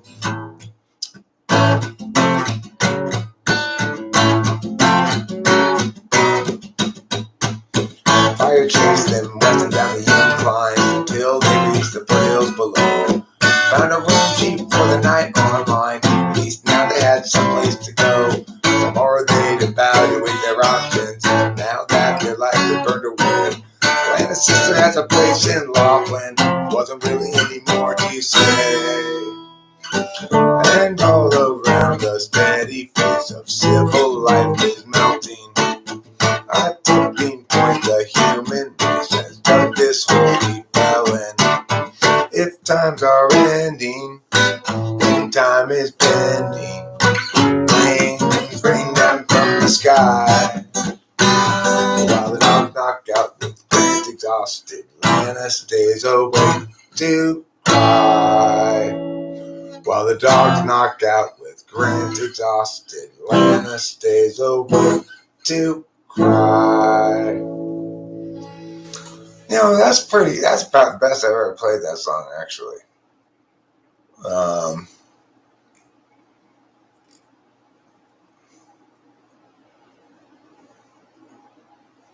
This song's hard to play. I'll give it a shot.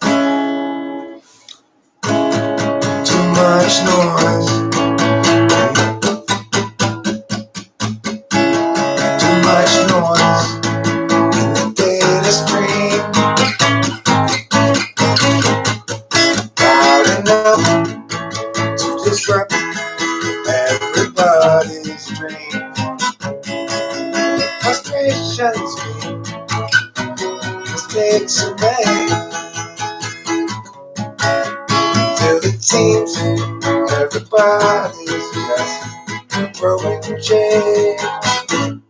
I won't be just another casualty of other people's well-intentioned rules.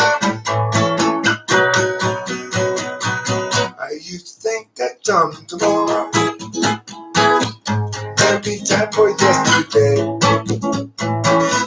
Not the sort of thing that one can borrow. No more money to do in the day.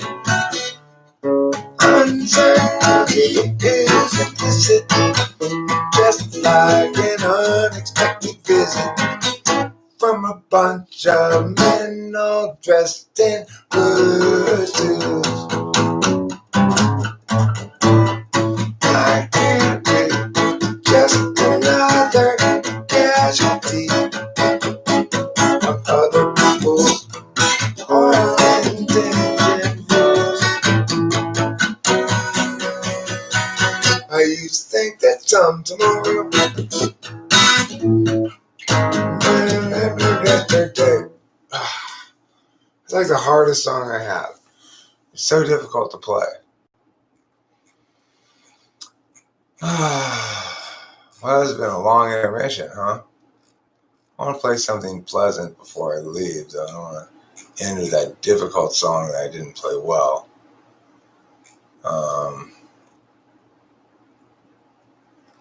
Play this. I'll play this first. Every life lived reaches a time when the road splits in two.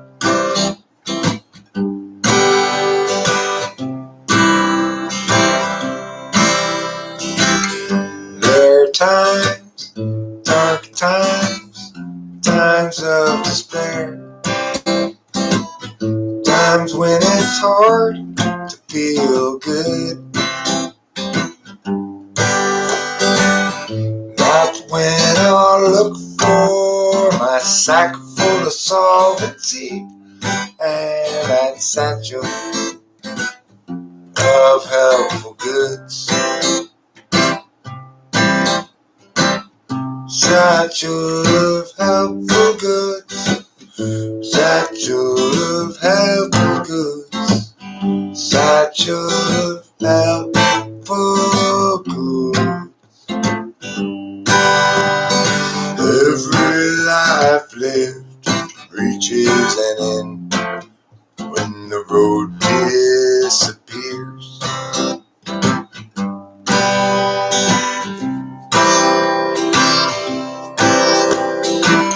When I'm there, will there be anybody else around? Or will I travel all alone?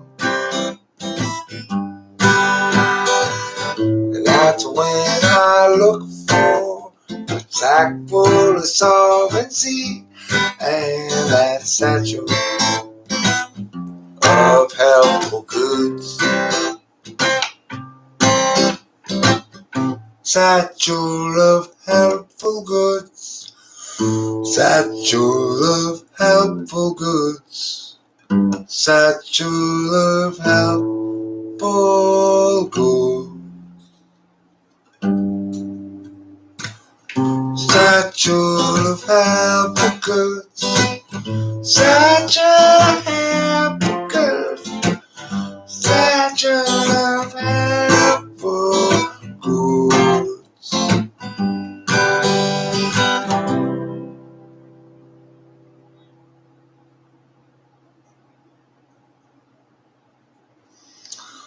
Well, I didn't sing it beautifully, but I played it pretty beautifully.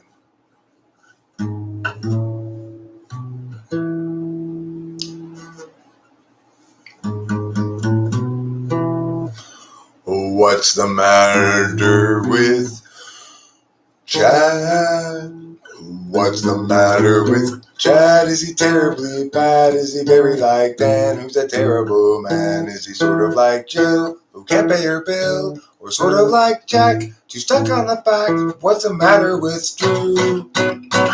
Will she know what to do if they're in attitude when they show ingenuity? She talks about you whenever we go walking. What's the matter with Kim? Is she living in sin? Maybe hanging with Jim, looking terribly thin. What's the deal with Frank? Stealing fish from my tank. He's colluding with you, and they're talking to Lou. What's wrong with the ladies? What's the matter with me? From the feelings of Katie to the coldness of Sven. They talk about you whenever we go walking. Paths that lead to lesser days, paths that lead to lesser days. We'll still out the over, we'll still out the over water bends. Whoever's left, that's still okay. Just tie the sails to the mast. Are you angry at Ken or Neville again? Don't bother with Kev, he's practically dead. Just focus on Bert, he's medium hurt. What's the wonder for Liz? Did she fail the quiz? Or what's the matter with Drew? Will she know what to do if they bring attitude? Will she show ingenuity? She talks about you whenever we go walking. Paths that lead to lesser days still spill out the overwatered past. And whoever's left that's still okay, just tie the sails to the mast. And each of us is much and gravely sent. Throw up the hands, stiffen the chin. Catastrophe looms heavy overhead again. Time's gone will never be again. In other words, you can never get that time back. If you're still here, same number of people still here? No, 5 less. Okay. I lost 5 of us. Okay, that's fine. I lost MJ. Okay, Eric, enough with your song playing. Thank you very much. Yeah. Okay, thanks, MJ. And for your INFJ politeness, I appreciate it.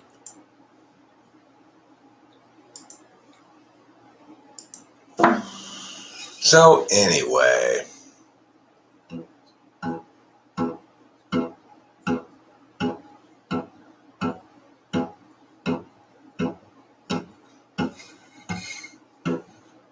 I guess this is about time to return to the topic, which was intelligence and IQ. Who thinks that IQ is very, very, very, very, very important? And if you do, please tell us why. I'm a guy, I think IQ's high. I think my IQ's super high, guy. And that's why I my IQ's super, super high. I see. That's a good reason. You sense it right away. Can you sense faux upbeatness from high cortisol? And know the person was recently heartbroken or depressed? Is that me? Are you sensing that in me? I don't got no faux upbeatness. My upbeatness is real. Just like mink or fox or beaver. It's not faux like kind of thing that cleavers wear.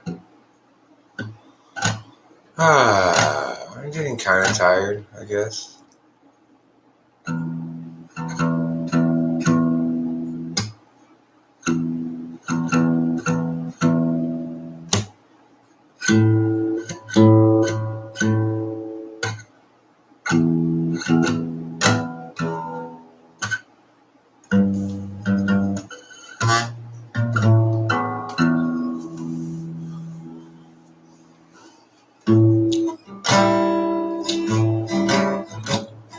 Sean O'Neill, everything you do is a very ENFJ thing.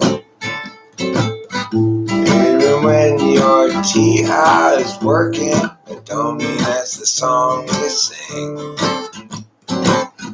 Certainly you can measure TI against other different ENFJIs, and you might find you perform quite well. But how? You're still an ENFJ. Anyway, you gotta say, Sean O'Neill, let go away. Any thoughts that you might be something else or could attain some TI excuse that makes it vain? No, you're still gonna be the same type as before. ENFJ when you walk in that door. And Sean, you're an ENFJ. TE might be good. Still an ENFJ. Your TI too, it would. But you're still an ENFJ. You frame everything through an FE frame that you see with no SI validity. Just thinking about eternal truths, universalizing everybody's hurting truth, and that's why you're an ENFJ. This can't they experience away? After all, how can they learn from that when the truth is external like a roll of fat? And anybody can see the love handles of reality and glean meanings from above. Know the way the world's gonna work in this instant. Or so says the ENFJ. Should we trust them? Difficult question. Difficult question indeed. They may be overly optimistic. I think it's conceivable. You might get an occasionally overly optimistic ENFJ who overestimates the power of their singular truth. Trust me, what could go wrong? What could possibly go wrong? Okay, hey, listen, I'm an ENFJ. Trust me. What could possibly go wrong? I can see clearly now. I can see clear. I can see clearly now. I'm ENFJ. I have made all those clouds just go away. Don't tell me those clouds were legitimate ambiguity. 'Cause I'm an ENFJ and I see things in singularities. Yeah, everything has a determinate element, even when it doesn't. My semi-dismissive ENFJ song. I don't mean to be dismissive of you, ENFJs. You know I love you. You know I love you with my. You know I love you with my. You know I love you with my heart. The kind of love that will never part. Me gusta de sensualidad y mi amor is on its way. 'Cause I love everyone in the most carnal of ways. Come be my friend means come ride the wave of my penis. Be you man or woman or beast, the only kind of friendship to me is inserting my penis into thee. That's what means love. True love involves penetration. Yes, penetration.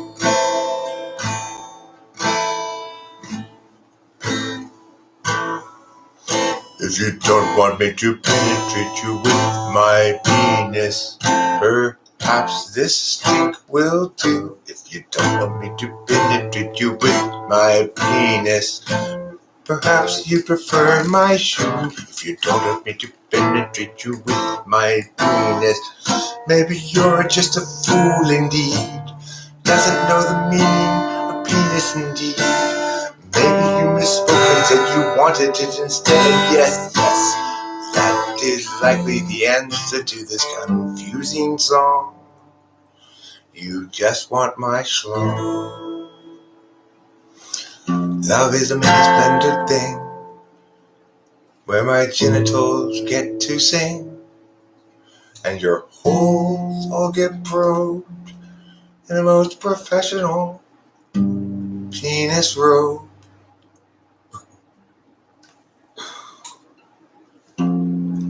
Or instead I could simply penetrate you with my genius. song. Yeah. You guys are all, I'm putting you away hot and wet today, ladies and gentlemen. That's the penetration song. If you think you can't be penetrated by a song, oof, you just were disavowed of that illusion, weren't you? I just disabused you of it. Because I can tell you all got penetrated and I went deep in there with that song. It was like, ah. You were like those Japanese girls.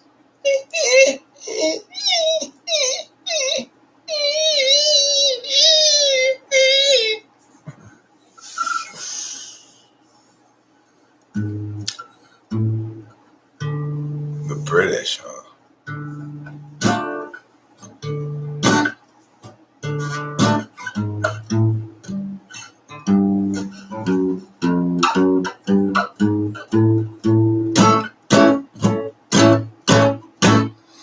Well, British people live in England. England is an island state. They worry about land monopolies, of course, given their island gate. They all live in lorries. They all live in flats. They travel around the park. They call it perambulating at that. The British are coming, the British are coming. What will we do? What will we do? Miss no color and also chew. Oddly, because we've got bad teeth. But the British are coming, so bust out the meats. Everybody knows that in Britain you get a ticket for booing.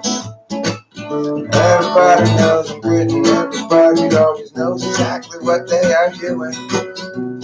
You can get Pakistani food on just about any corner.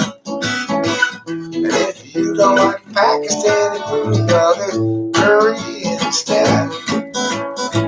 If you don't like curry either, then you can have meat pie and bread, because the British are coming. Britain ain't nothing. Talking about things being fiendish and brilliant, blokes and rings. That's not bloody, unless it's actually dripping blood. But the British are coming, mate, and they're coming from above. From now on, it's tea and crumpets and tea, and respecting the Queen for reasons no one can possibly articulate.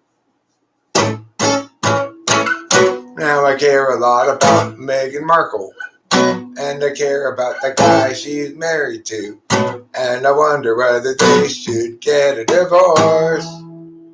Yes, they should. Because the British are coming, the British are coming, the British are coming, the British are coming, the British are coming, and British up our ways. Well, the British are coming, the British are coming, the British are coming, the British are coming, the British are coming, and British up our ways. And I don't know about you, but I don't want my ways all British up to you. I don't think you want crumpets or tea or bumpets or bad teeth or cobblestone roads. Also, you won't want the Queen to own so much property in England, because that's ridiculous. But what are you to do? Because the British are coming, the British are coming, the British are coming, the British are coming, the British are coming, the British are coming, the British are coming.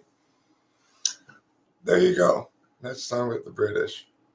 A little bit long, probably. Or, it could be a little bit more respectful. Yon peeping British Greenland Isle, grass are growing with British style, royal and true and British fine, British hills, British wine. I like Britain, don't you? Piccadilly Square, you're so cool. Is that more positive? If you love Stratford-upon-Avon and people with British accents, You're going to really enjoy England, let me tell you. I will give you a few warnings. British people basically constantly ask questions. So everything they say is a question. You've just arrived, have you? Yes, I just arrived. Arrived? Have you just? Yes.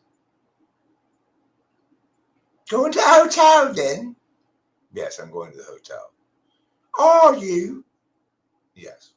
Going to the hotel? Yes. Hotel? Yes, I'm going to the hotel. Take me there, please. Do you know that I've been lost at sea for the last 3 or 4 years?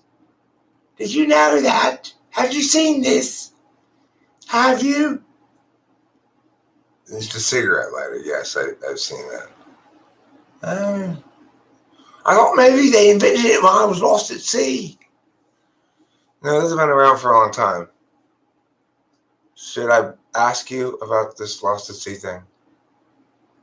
I was lost at sea. And how was that?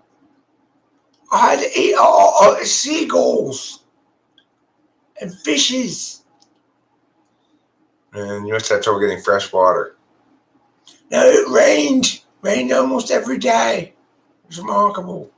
I just opened my mouth. That is remarkable. Not the first time I've been lost at sea. I know how to be lost at sea by this point. It's not the first time you've been lost at sea. I've been lost at sea at least a dozen times now. You know, after this drop off here, I do drive Uber on the side. You know, after this drop off, I'm going to go take a nice relaxing sail in the bay. Aren't you worried about getting lost at sea again? No, it's just a relaxing sail in the bay. How did you get lost at sea last time? Well, a sail in the bay. Okay, well, maybe you should tie a rope to your boat in the shore so you don't get lost at sea. I'm not going to get lost at sea again, am I? This is a regular conversation you're going to have with a British person. British people are pretty much constantly confused about everything. Mostly because most of them are lost at sea for most of their adult lives. They're constantly coming back from being lost at sea and saying things like, have you seen this? A coffee mug? Did the Yanks make these up? Are these inventions of the Yanks? They had those before you left, be lost at sea. It's like they think being lost at sea that everything they come back to is newly invented. That's a challenge of dealing with British people, if you ever want to go to Britain.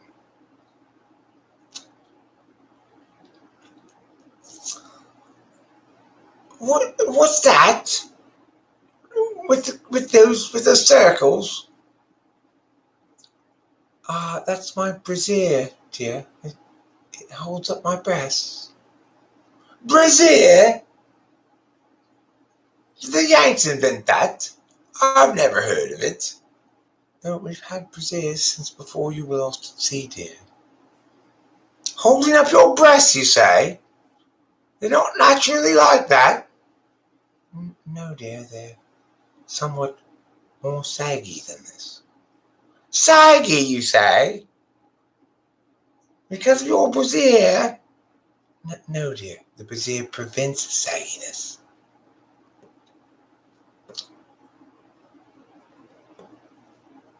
This is exactly like what every interchange in Britain is like. You walk down the street, you know, you go into like a convenience store, like a 7-Eleven, you say, can I get a pack of Marlboro Red? Pack of Reds for you? Would you? Would I what? Like a what? Pack of what? Reds? Yes, I would like that. That would be great. Thank you. It's their problem is they have a problem of always having to ask a question. They typically like to also include references to lorry stations, and they're flat. I left my flat and went straight to the lorry station. Would you like to discuss my ride on the lorry? Why were you on a lorry? Because I went to the lorry station. Where else would I go? What other kind of bus would I get on?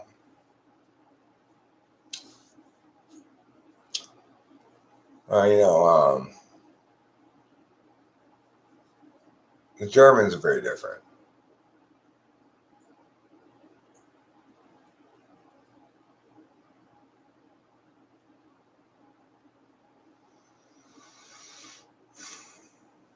I mean, okay, so let's concede that some people like rock music and some people like jazz.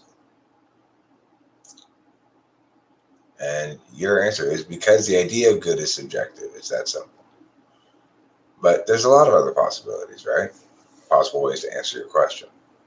Why do some people like rock music and some people like jazz? How about because some people are right and some people are wrong? Or because some people misunderstand how to like music, which isn't about genres, right? You should like individual tracks or songs or musical accomplishments of some sort of frame of reference other than genre. You could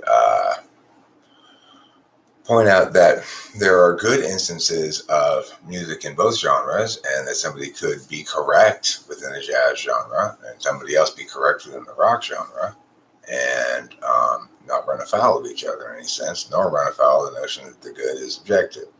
So you could say that that's one conclusion you could draw from. It's one answer to the question, why do some people like rock music and some people like jazz? Quote, because the idea of good is subjective, it's that simple. But I would note that that's one possible answer to the question, but it's not warranted by the question. You seem to be suggesting that it is. In other words, the fact that some people like rock music and some people like jazz does not mean that we should conclude the idea of good is subjective. There's nothing implicit in the former that leads us to conclude the latter. I know. I use lorry because Brits call a bus a bus. See?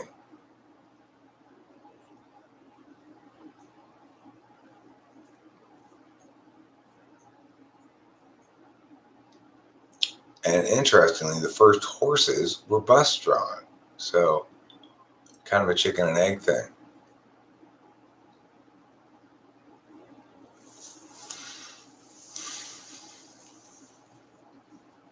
So, it's like you got to acknowledge at least that there are plenty of other answers that are equally well warranted to the one that you gave there to their question.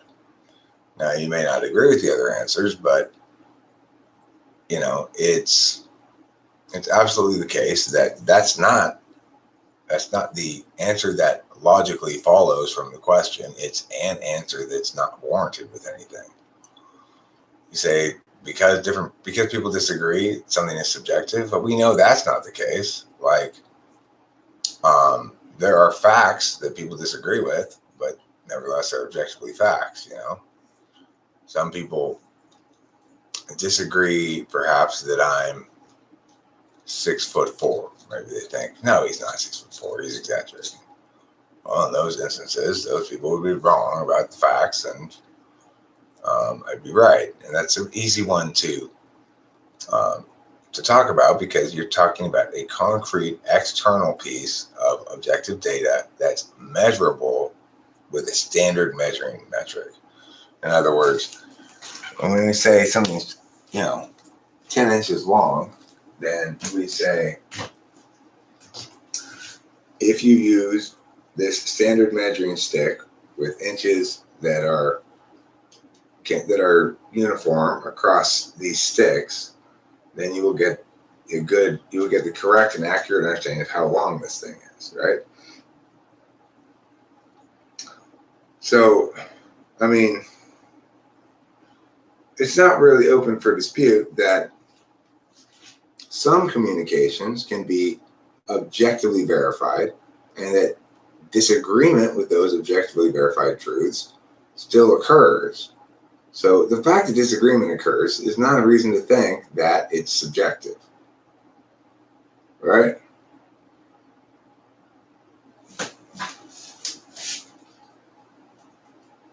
Hold on, no. You know where we need to get back to what we were talking about there. So you're trying to shift ground here. You came in and you said that it's got to be subjective because people disagree. So your warrant was the fact that there's a lack of agreement makes it subjective. But we can both agree that, in fact, something can be objectively true, proven easily to be true on some sort of physical metric, right? And there still be disagreement about it. And so the takeaway from here is we can't use that approach to evaluate these kind of things. You can't say, okay, well, people agree or disagree, therefore it's correct or incorrect, or it's objective or subjective.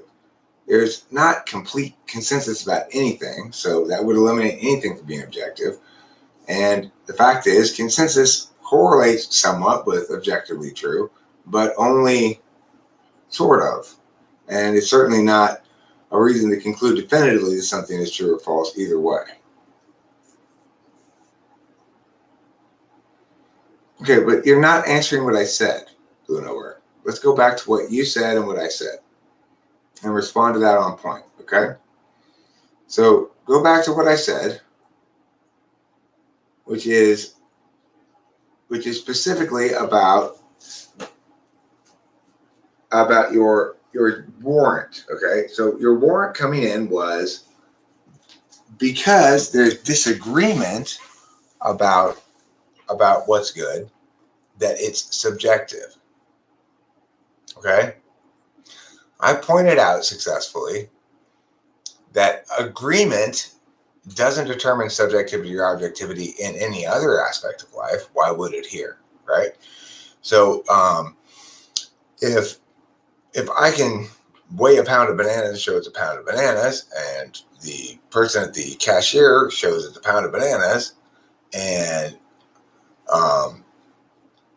some lady who's trying to buy it insists it's only half a pound of bananas, she doesn't have to disagree, but that's because she's objectively wrong, right? We can agree on that. Can we agree on that, Blue Nowhere?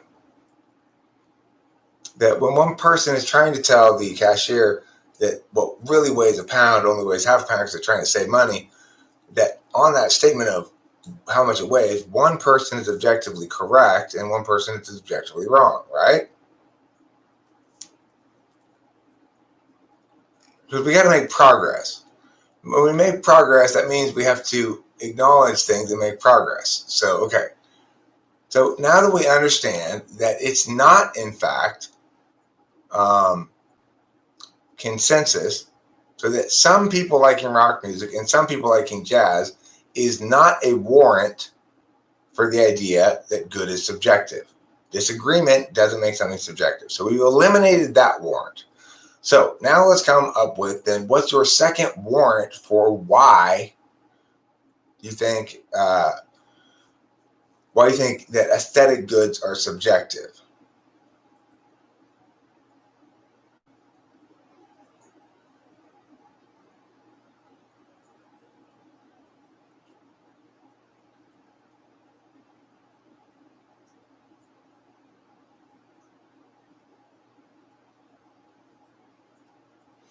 Well, see, that's the thing, Blue Nowhere. It's important to remember that a song, a recorded track, is also an object in the same way that a banana is, okay? But when you're measuring aesthetics, you aren't measuring a single vector measurement. So if I'm measuring weight, I only have to measure one vector, and I have a specific tool that's designed to measure that vector. But musical quality, the weight of the resonance within the music is not something that can be measured by a single tool like that. In fact, it can't be measured definitively or reductively provably in any way, shape, or form. So there are objective criteria to measure aesthetic truths as well, but they're not definitive. In other words, I can give you lots of reasons why something fails, and those are pretty definitive. It's a lot harder to give reasons why something succeeds. The reason it succeeds is because everything works together correctly. So now, that doesn't change the fact that what we're talking about is a resonance with a sort of Platonic truth that is intuition based and not feelings based. You're saying because it's intuition based and not thinking based, it must be subjective like feelings. But that's not the case, because intuition are fundamentally objective functions. Sensing, like SI, and feeling, FI, those are non-objective functions. Those are precisely subjective functions. So obviously, matters that are attended to by objective functions have objective statuses. Whether or not we can establish and sustain that objective status ought to be upheld as the correct objective status is a much more challenging question. You can to a certain extent, but it's not ultimately going to be convincing in the same way that measuring bananas in a scale is. That's not because the objective truth is any less objective. It's because the measurement is more holistic. So I'm glad you brought that up again so we could clarify exactly why I'm right and you're wrong.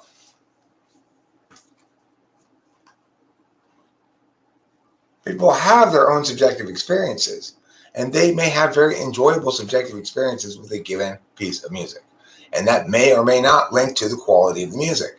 For people who have enjoyable objective experiences, subjective experiences with bad music, it means the experience part they're good at rather than intuiting about the music. The music exists as an entity separate from individuals. You can intuit things about it separate from any individual experience of it. You can experience it multiple times in multiple contexts. Okay, so this is the thing, Blue Nowhere. You still disagree. You say I'm still wrong, but you haven't addressed anything that I've said, even though all the things I've said have been very convincing. So that means you're not thinking, and I shouldn't give any credence to what you say.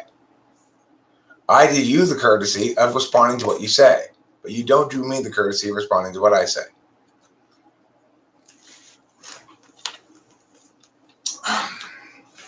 Well, there's no formula for it, right?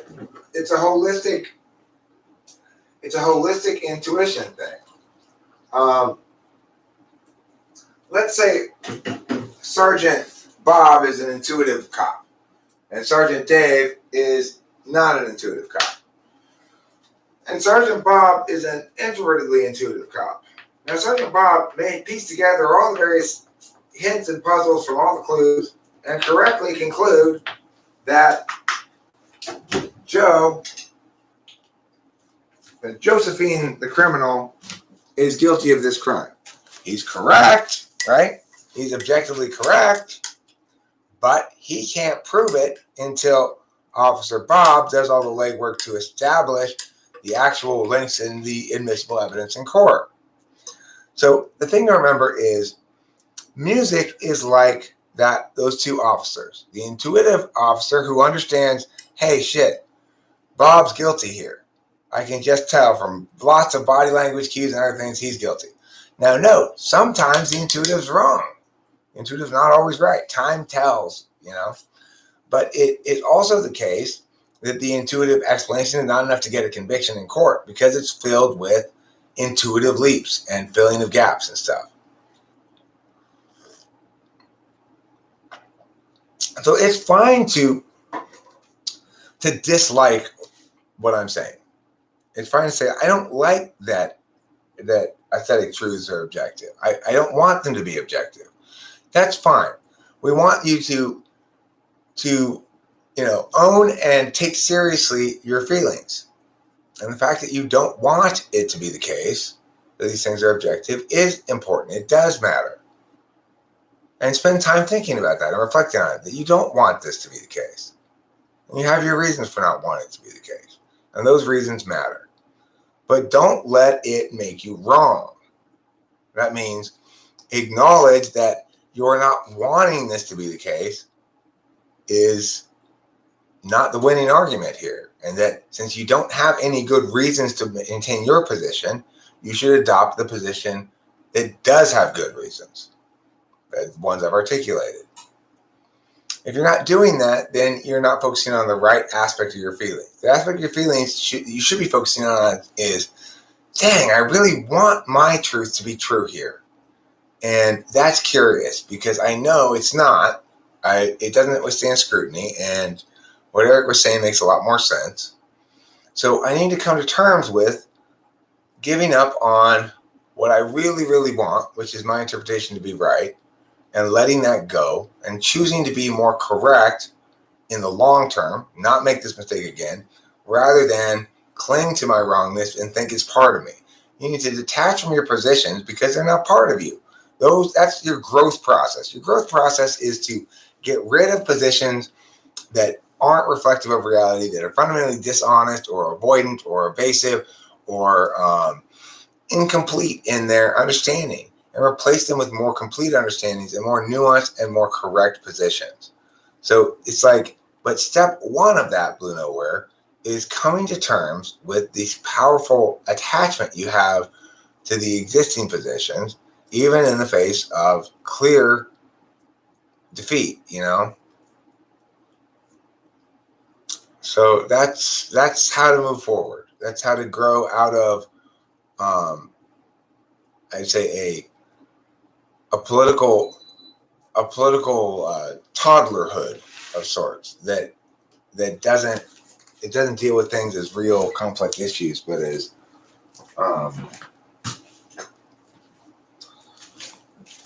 stuff that they can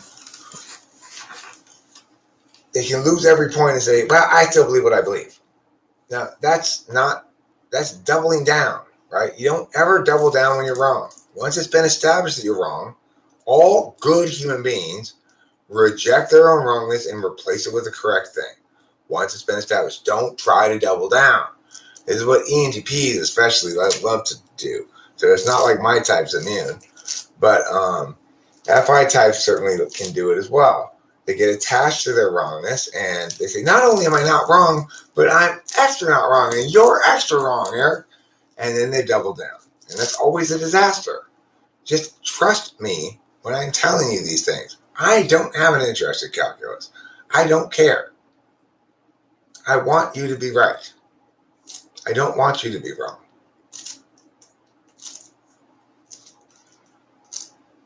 Okay, but see, Blue Nowhere, you've said that on a couple of occasions. I've correctly pointed out that you're not warranting it with anything. Then I warranted it well. And yet, even though you have no reasons to believe that, you continue to insist it's true.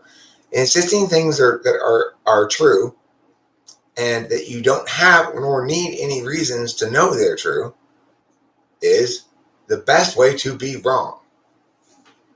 You need to accept that until you have the reasons to believe you're true, that you should believe the alternative, where there are reasons you can articulate. Since you can't articulate any reasons, you should go with my position where the reasons are articulated. Okay, but I've already addressed that. We already know that lack of consensus does not correlate with subjectivity or objectivity, right? There's no concrete relationship between those two things. We've already gone over this and established it. Now, see, at this point, you're choosing to not make any progress. I've already countered that. I've already pointed out that there's not a link between subjectivity, objectivity, and consensus. Not strong enough, certainly, to win the point. You should have, at this point, acknowledged it and not be going back to that same point. It's defeated. You're not countering my rebuttal. You're just repeating your point. You have to go somewhere with the argumentation chain. Well, what you say seems to make sense, Eric, but here's why it doesn't.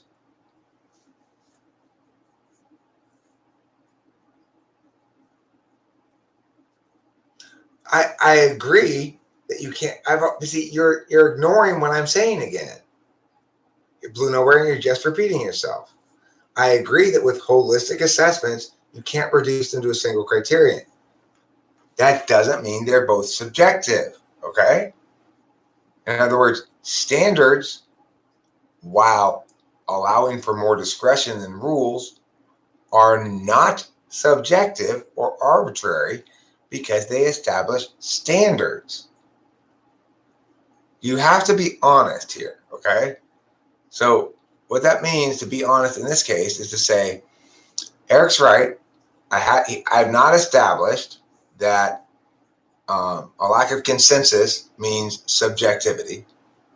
And Eric's got a good point that it is conceivable to have holistic truths about a holistic system, like a song or something, an entity, a metaphysical entity, for example, that are nevertheless not subjective. Because, for example, I might say, this car is in a great operating condition. You would say, why? I wouldn't be able to give you any singular answer, right?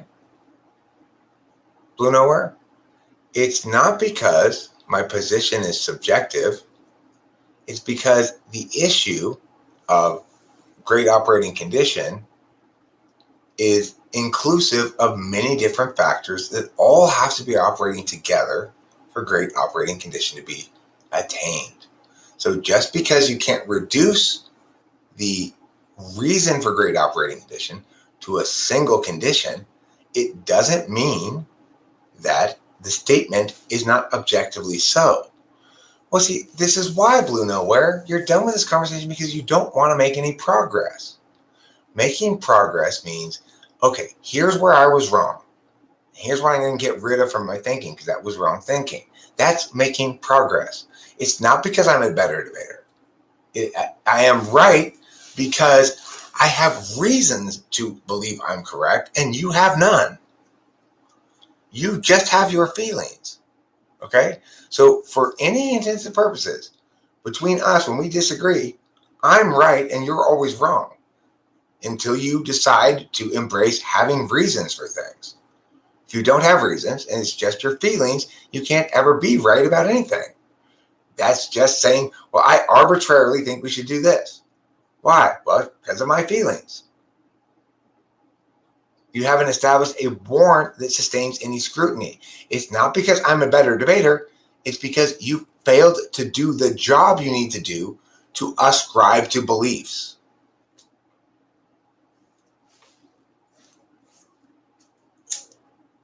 Thank you, everyone else.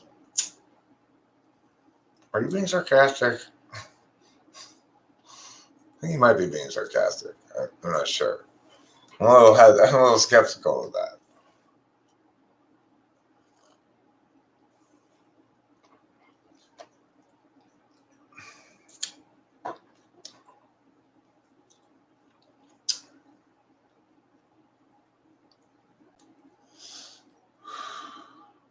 Right, I'm not screaming. It is better. So I'm asking you, I'm imploring you to some extent, Blue Nowhere, to step back and let go of the obvious strong attachment you have to your positions and start at the right place. What positions are supported well by good reasons that I understand and can express? That's how we should determine our positions, because then you won't have this problem, right? If you're correct, you won't run afoul of people telling you you're wrong. So why not take advantage of the opportunity to be more correct and try my approach? You know, it's certainly a lot more effective than yours in being correct.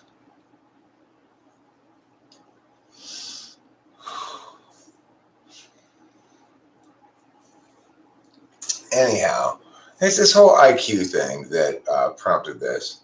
It's like, I really don't like ontologizing things that shouldn't be ontologized. Like,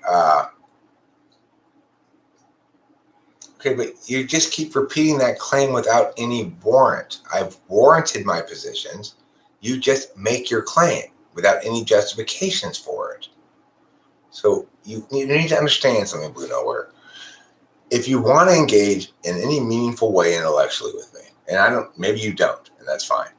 But you're going to have actual reasons for things, not just make statements, right? Justify your statements with some reason. The reason music is inherently non-objective is because, for example, it's always constructed by an individual person who brings their particular self into the thing that they produce. That would be a warrant. It wouldn't be a very good warrant because I can disprove it with plenty of other examples where people put their own self into it, and nevertheless we can make objective determinations about it. But it would be a warrant, an attempt at a warrant. You're not even trying to justify anything. So how can I engage with you or treat you as somebody who's worthy of any attention at all? Because you're not trying to engage with me. You're trying to tell me what is and deny me any justification for why I should agree with you. So, I mean, what are you doing?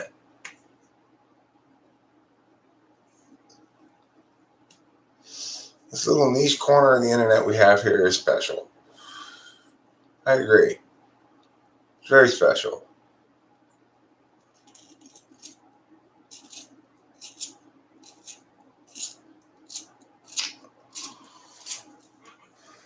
You know, it's always going to be a bit of an ego check for anybody to learn from me about debate. Because debate's one of those things that everybody Dunning-Krugers to death. Everybody thinks they're a great debater.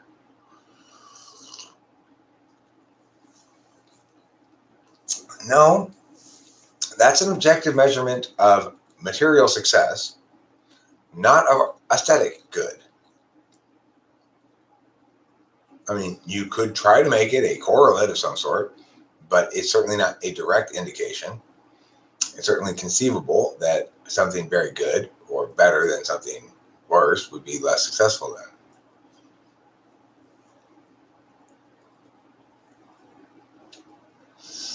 And again, that's not addressing my point. You keep avoiding the point I'm making, right? Your point is it's subjective. You can't warrant your point by saying we do have objective measurements of measuring good. That would support my point.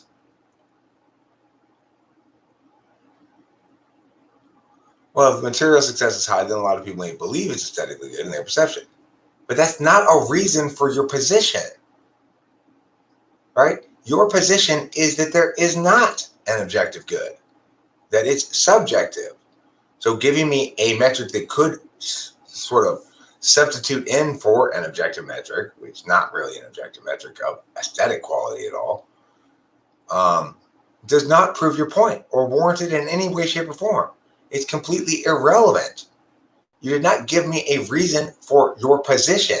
You gave me a reason for some other position. Your position is that it's subjective. Saying that you can measure objectively by looking at how many records one sells is not an argument that supports your position that it's subjective, right? Do you understand this? No, look, Blue Nowhere, hold on, stop. You're claiming that it's subjective. Okay, but you're trying to shift ground. Let's address the subjective point first. Is our understanding of music subjective, or are there objective aesthetic truths? Your position is it's subjective. So you need to substantiate that position. I'm waiting for a warrant. You did not refute my position that there are multiple elements that have to be considered when making a holistic determination about aesthetic truth. By pointing out that you can establish and name one metric does not impact my claim at all. It's non-responsive to it. I'm not trying to argue with you. I'm assessing correctly what's going on here, okay? I'm asking you a specific question about whether or not something is subjective or objective. You say it's subjective, but you do not warrant that. The reasons you give are not reasons for anybody to believe it's subjective. And that's what I'm trying to get across to you. The reasons have to actually link to what you're saying. You know, I could say, all trees need to be chopped down. And if my warrant is Well, a good way to chop them down is with a chainsaw. That doesn't justify my claim that they should be chopped down. That would justify a claim that they can be chopped down. We have to understand that words mean specific things. So the fact that it's possible to come up with a metric to objectively evaluate aesthetics does not establish your reason for why it's subjective and does not counter my reason that there are multiple metrics. You pointing out that there is one does not in any way, shape, or form counter the fact that I've established there are multiple. One is part of multiple. Okay, but Blue Nowhere, you didn't warrant it. And see, this is what I'm saying. You need to listen to me and try to learn something here. You say music is always subjective except for criteria that have qualitative values for good. Quantitative values for good. Quantitative. So all qualitative determinations about aesthetics are subjective. You still make that claim. I'm still waiting for you to warrant it with a reason.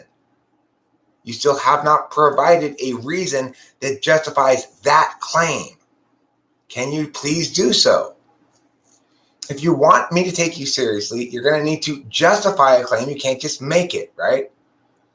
I'm made entirely of apples. Well, I'm going to need to justify that claim. I can't just make it and expect you to accept it, right? And if I say, well, apples are good for you, that doesn't prove I'm made entirely out of apples. You have to justify it with something that's relevant and actually warrants the point you're making. So please try to warrant the point you're making. Your point you're making is aesthetics with music is always subjective. Now, explain why that's the case with a justification that actually links to the claim. I mean, I'm not trying to be like adversarial here even. I'm seeing if we can make any progress, if you can understand what I'm saying. Because the way you're arguing and talking right now, this isn't arguing or talking, right? It's like you're ignoring what I'm saying and pretending like it doesn't matter.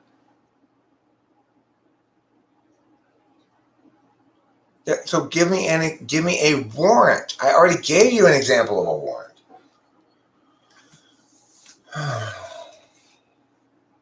But that doesn't warrant the absence of objectivity. We've already gone over this. See, it's like you're not learning anything. Consensus does not determine objectivity or subjectivity. We're in agreement about this already. I've given you plenty of examples where it doesn't. Okay, again, the fact that different people like different kinds of music does not mean that some of them aren't wrong. You've not warranted this. You need to provide a justification. I'm not having difficulty understanding you. You're having difficulty understanding that that doesn't justify your claim. It doesn't substantiate it. It substantiates a different claim. No, listen, Blue Nowhere, you are the one who's saying it's subjective. Okay? Now just try to stop fighting for a second and listen and learn something, okay? Please. You're saying it's subjective. I'm saying, what is your warrant for this? What is the reason why it's subjective?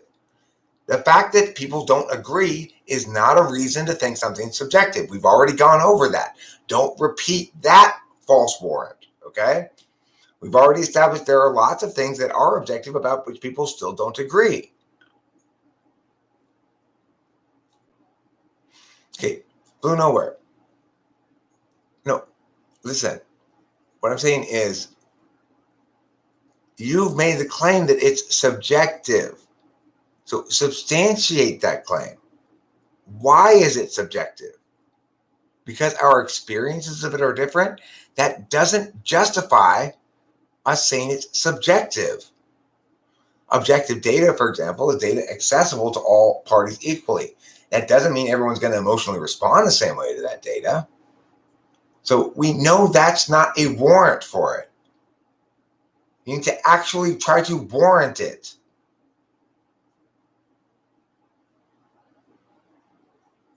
Otherwise, you're not engaging in any meaningful discourse. You're just wasting my time. I'm perfectly happy to engage you intellectually about whatever point you want to make, but you have to answer the questions I'm asking, and you have to actually provide reasons.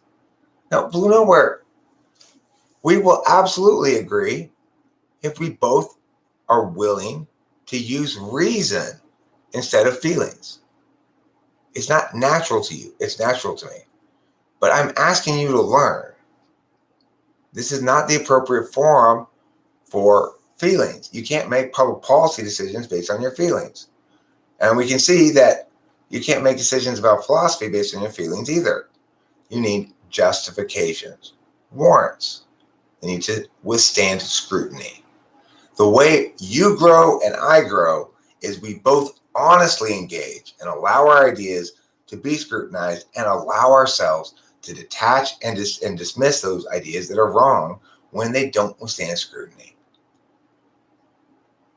Okay, Blue Nowhere. Remember what, see, right now you're fighting, you're dissembling. Remember what your point is. What is your point? What is your point? Obviously, people experiencing rock and jazz and different songs, some good, some bad, and experiencing liking them is something that people do. Some people like bad songs. Some people like good songs. Some people dislike good songs, you know? That's true. We've already gone over this multiple times. Consensus doesn't mean objective, and lack of consensus doesn't mean subjective.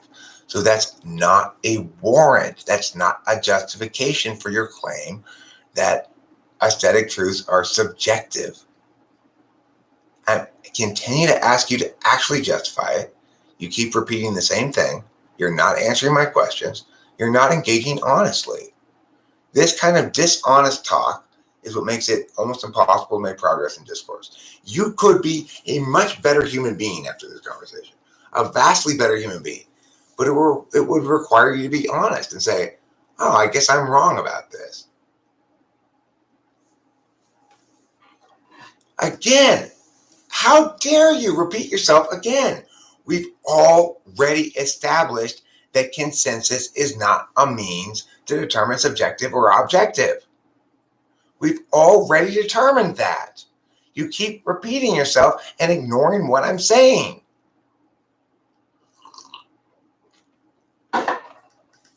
Blue Nowhere, that's the opposite of your position. Your position is that you cannot objectively verify aesthetics, that it's subjective, that there is no true good music and music that's not good. There's no timeless genius versus mediocrity in reality. That's just a matter of opinion. That's your position. You're not answering my points. So I want you to listen. You're going to need to rewatch this multiple times. I have asked you to be honest about some things on a number of occasions, and you are being nothing but either unable to be honest or actively dishonest. You haven't explained anything. You haven't warranted anything. You keep repeating the same thing that I keep disputing correctly. You don't answer my rebuttal. You just repeat your point again. That's not how you engage meaningfully with anybody. You have to address what the other person actually says. Okay, but Blue Nowhere, forget about the point here. It doesn't even matter. There's a much bigger issue here. It doesn't matter whether we're talking about dogs or art or anything else. The same rules apply. If you want to consider yourself a citizen, a person who is able and willing to engage honestly with their fellow human beings, then you have to learn to be honest in your discourse. So on a couple of points here, I clearly won the point, right? Okay, yes, consensus is not a means to determine subjectivity and objectivity. It requires some courage and it requires some honesty, but it's critically important for you to acknowledge the correctness of that point. Say, okay, you're right. Consensus is not how we determine objectivity and subjectivity. That's true. In other words, just because something's objectively true doesn't mean everybody agrees about it. Okay, so I concede that point, Eric, and I won't try to repeat it 6 more times in different guises, thinking that I've warranted something with this ridiculous non-argument. It's already been countered, okay? So this is a growth opportunity for you. You have a choice. You acknowledge that consensus is not a way to determine objectivity or subjectivity, or you choose to do this, avoid it and gotta go and pretend like na. That's how you don't grow. That's how you continue to not be worthy of talking to, because you're not asking. You're the only one who's talking. As far as I'm concerned, I'm not saying a goddamn thing. After all, you're not responding to anything I say.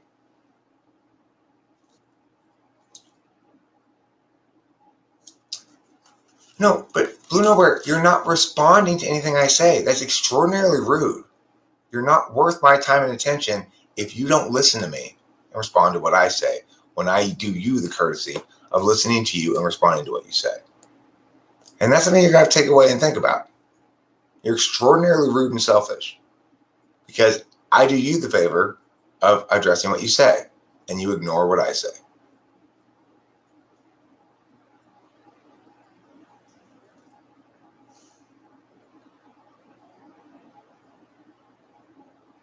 Again, you are backtracking and getting away from things here, Blue Nowhere.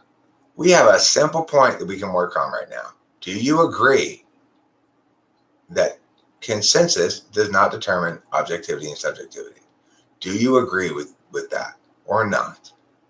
Very simple. Do you agree or not? You've not conceded anything so far, even though that point is indisputable. So what are you going to do? Are you going to have a little bit of cojones? You're going to be brave? Acknowledge you're wrong about that, at least at one point, and that there's something to be learned from that? Or are you just going to keep repeating the same thing, pretending I didn't say anything, ignoring my warrants, ignoring my justifications, ignoring all my arguments, and just repeating yourself? If you're going to just do that, then I can tell you for sure, Blue Nowhere, this is probably the last conversation we're going to have. I don't have time for people who don't respect me enough to answer what I say. And it is nothing but abject disrespect to ignore everything I say while I'm doing you the favor of responding to what you're saying.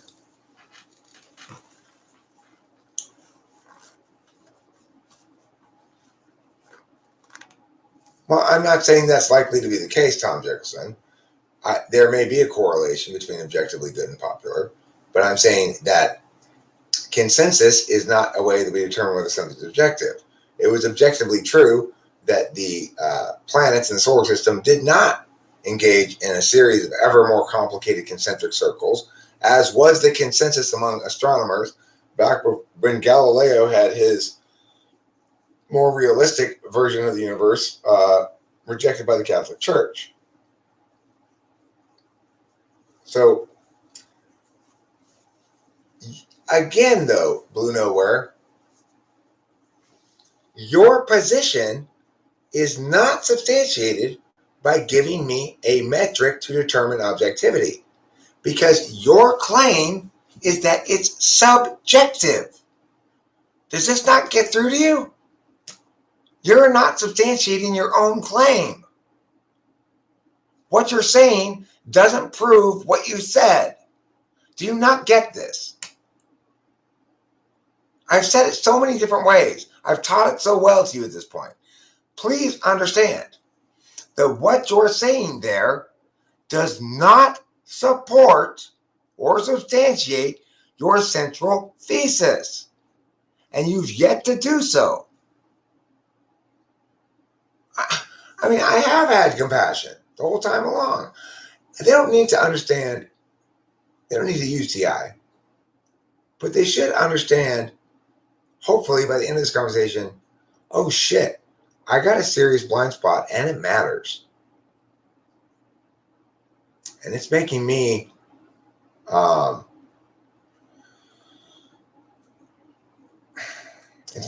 shoot a bunch of endangered whales thinking that they're squirrels.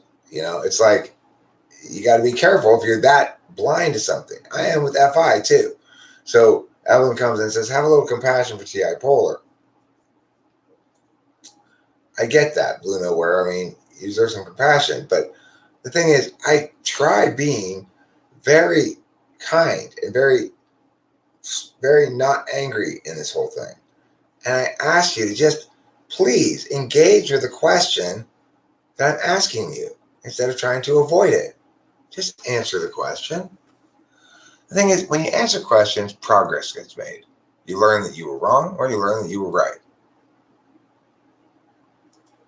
If you refuse to answer questions, refuse to address things on point, then you never learn anything.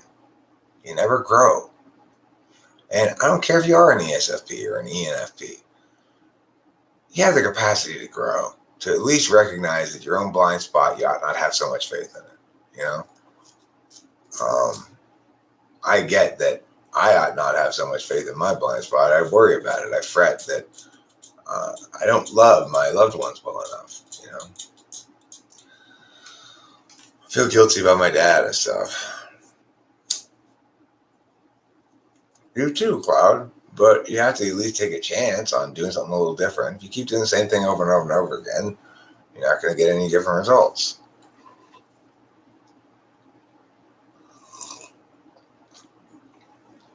Okay, so the reason I say that aesthetic truths are objective truths is because the things we are determining the truth of are objective entities, namely song is an object and that exists purely in internal metaphysical field of a bunch of different agents, as well as the external metaphysical field is sheet music, as well as the external metaphysical field is recordings. Okay, so it's like a song exists as an entity that's non-physical in one of a variety of ways. Now, you could try to argue, like that one dude did, that everything's physical because there's some physical link to the thing, but that's just ridiculous.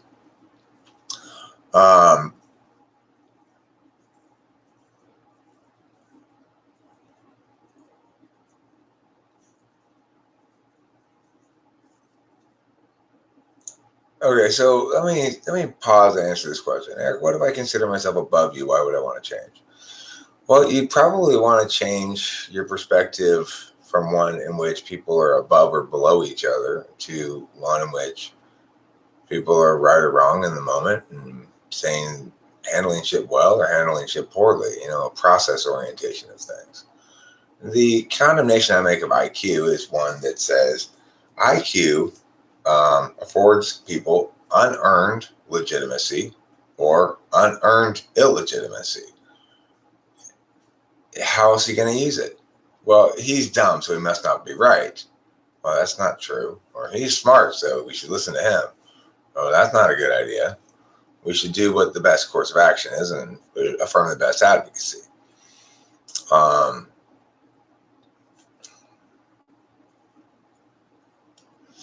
So it's like, Cloud, if you think of yourself as above me, you misunderstand the nature of reality. It's like there might be a circumstance in which you're above me. I might get a job at a company where you're my superior, for example.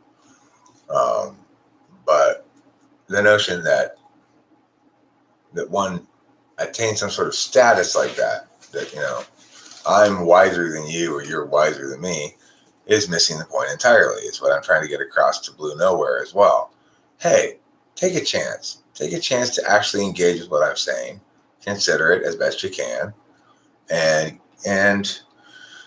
grow. Like, be less wrong in the future. I'm telling you things that are, at the very least, better arguments. Whether you think they're correct or not is another question. But there are better arguments. So why not choose the better arguments? Not because I'm above you.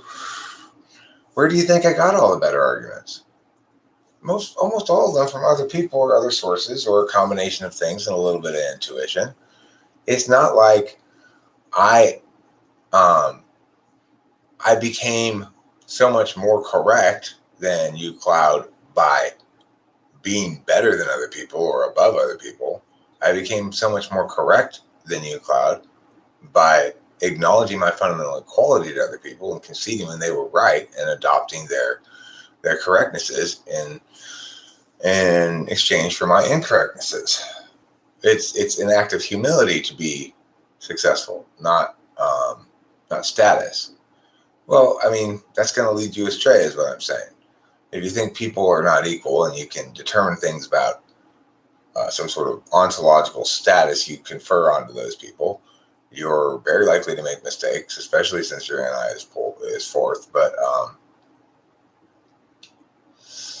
I wouldn't consider it a matter of equality or inequality. We're both equal before the law. I don't see people as above me or below me. I see them as confused, more or less correct. I see them as more or less pleasant to spend time with. I see them as more or less affirming of me, more or less wanting to negate me. It's like people come in with a lot of IQ stuff. They tend to want to negate me, and the reason that happens is because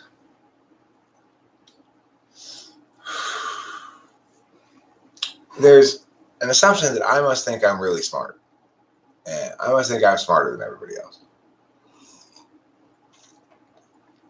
This assumption is false. I don't think I'm smarter than everybody else. I do think I'm more correct than just about everybody else, but I would acknowledge that that's irrelevant in any given circumstance where I might be incorrect and need to adopt the correct position and learn. The problem, Cloud, for you and Blue Nowhere is that you aren't taking that approach. You aren't taking opportunities to learn to be more correct. You're doubling down on being incorrect. Or for you, you're just shifting ground, And so it's frustrating to me because I understand that that's the way people grow and that's the way that people become more actualized. It involves a certain amount of humility, right? I don't need to always be right. I'm happy to be wrong. It fits into this meta frame that says recognizing my own humanity and my own fallibility is a crucial element in becoming less fallible and less wrong. Well, I mean, again, Cloud, I think your measurement's ridiculous. Am I equal to Tesla? At what? I mean, we could compete at certain things. He'd beat me at some things, and I'd beat him at some things.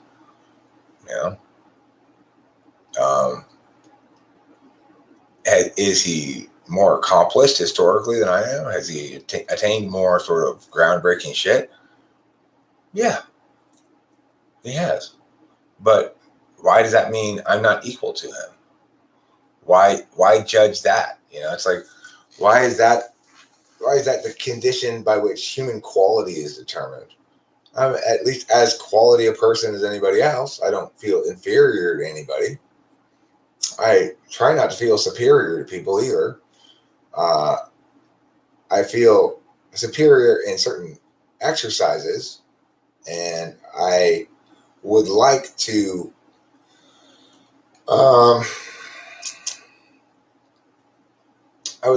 successfully teach in those moments, but people find that presumptuous because of Dunning-Kruger. So, Blue Nowhere thinks he has opinions about politics. He doesn't know anything about politics at all. He has no opinions about politics. He just has feelings. And so I would hope that that he would take away from this, okay, hey, you know what? Maybe I'm not qualified to be thinking about this stuff a lot. Eric makes some good points. Of course, that requires a disinterested calculus on what happens. So it's like, if you can't be honest with yourself about what just happened, namely that I correctly called them out on a lack of justifications, that I was right about everything I said, that he lost all the arguments, regardless of whether he thinks the argument's done. He may say, the argument's not done. I still maintain my position until the argument's done. But that would presume he had more arguments he hadn't gotten out. He clearly didn't. He had one argument, and I kept refuting it, and he kept ignoring me. So it's not just a matter of, like, take it easy on the ESFPs, the TI polars. It's a matter of fundamental respect. It's disrespectful to ignore what somebody is saying to you. It's just how it is. It's like if somebody says "meow" 10 times and the person tries to avoid responding to it and ignore what I said, that is just plain disrespectful. It is time to man up and answer my fucking questions. Answer them directly. FI people hate to answer my questions. Because why? Because they don't know what I'm going to do with their answer. And they think that they need to know ahead of time what I'm going to do with their answer before they want to answer it. Of course, that's not how it works. That's not a good test then. We have to test your things that you're saying about the outside world, the public world, and things that ought to be embraced as objectively or universally true. We have to test those against the appropriate metrics, universal, objective analysis, And if you don't have justifications and reasons, then you don't get to say, I get to have the claim part of language, but I don't have to be responsible for any of the other stuff in language. The justifications, the reasonableness. Well, that's the problem with FI, right? It's fundamentally unfair. It's fundamentally misguided when it's talking about public policy, and they need to check themselves and their stubbornness and go, okay, it's going to be hard, but I'm going to have to acknowledge that I need to learn. I need to learn, if nothing else, my limits. It's like, I'm not saying he needs to learn to agree with me about everything, but he needs to learn his limits. That, okay, I can't substantiate these claims, and I'm not going to try to argue with these claims because I know I can't substantiate them. They're just my feelings. They aren't good beliefs to attempt to represent as universalizable. They aren't good beliefs to present as things other people should hold. Why? Because I can't substantiate them. Maybe I understand this because I understand I'm TI polar, or maybe Eric got through to me. Maybe Eric got through to me and made me realize, hey, people who think about this stuff a lot have a lot better answers than I do.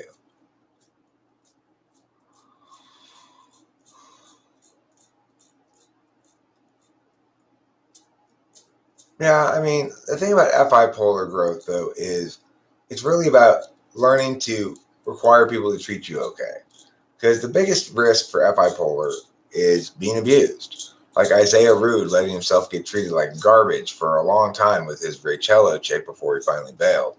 Ways that no sane person would ever let themselves be treated, especially when you've got basically high self-esteem like Isaiah Rude does. So in that regard, the FI polar growth, it's somewhat about empathy, but it's somewhat about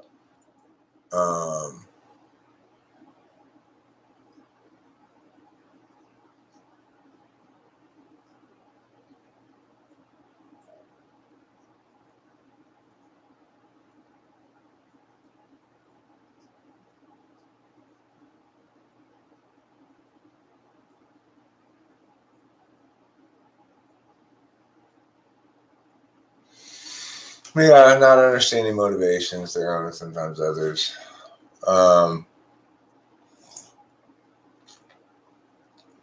Cloud says, I think you're lacking. FI makes you limited. You need me to draw you out why Einstein or Tesla are above me. I don't know what you mean by above me. What do you mean? Like, they're not physically above me. They're not floating above my head. They're not my boss at work, so they're not my superior in that regard. So what do you mean by above me? They're just better human beings than me?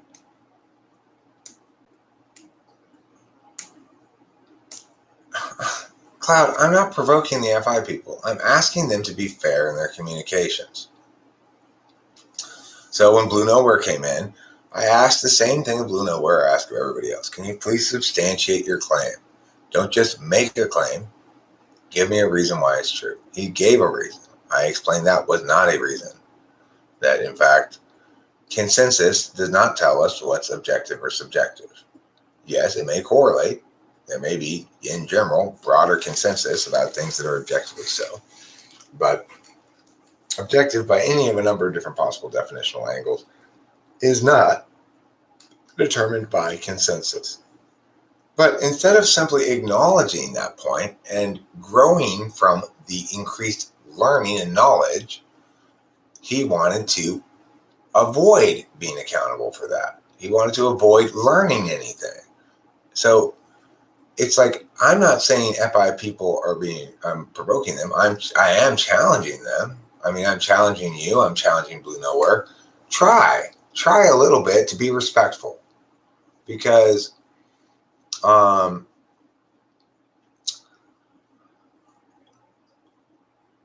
being respectful means allowing your claims to be meaningfully scrutinized, and most importantly, it means listening to other people too, not just saying what you say and ignoring what other people say. What makes a song objectively good? Well, my position on it is it's a bunch of different factors that work together to holistically either pop into the correct sort of synergistic new whole or fail to do so. It's irreducible in that regard. I can't name any specific element that, or any kind of formula that can make a good song. I would say that it's melodically true and yet surprising at the same time, that the lyrics ideally match up with the mood of the melody, that the structure of the song be non-indulgent, namely that it's got a fairly straightforward structure: verse, chorus, bridge, verse, chorus, but it gets in and out and gets what it needs to get done, and then finishes. There's a lot of factors come into play. It's easier to say what makes a song fail, because that sometimes you have a singular explanation as to what makes it fail, or a couple of very precise explanations. It's much more difficult to say what makes something timeless. There are tracks that are timeless, and there are tracks that are disposable and don't stand the test of time. And the reason is because the timeless tracks are fundamentally aesthetically better. I can't prove that. It's non-reducible, but it's still objectively so. After all, we're dealing with objects that are distinct from any individual. So whatever traits we're going to talk about are traits of the object. We could talk about our own experience with the object, and that would be a subjective frame of reference. When we're talking aesthetics, we're not talking about our own experience. We're talking about whether the song is good. Now, that's an objective frame of reference.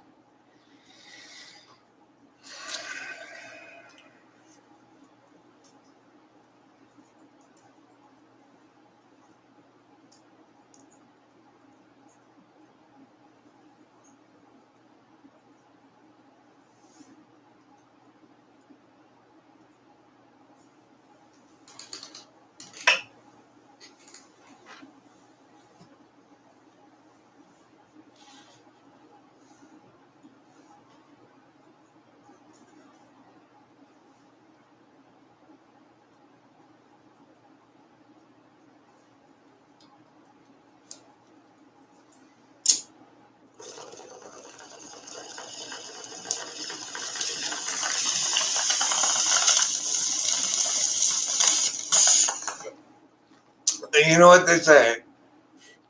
Oh, well, the beat goes on.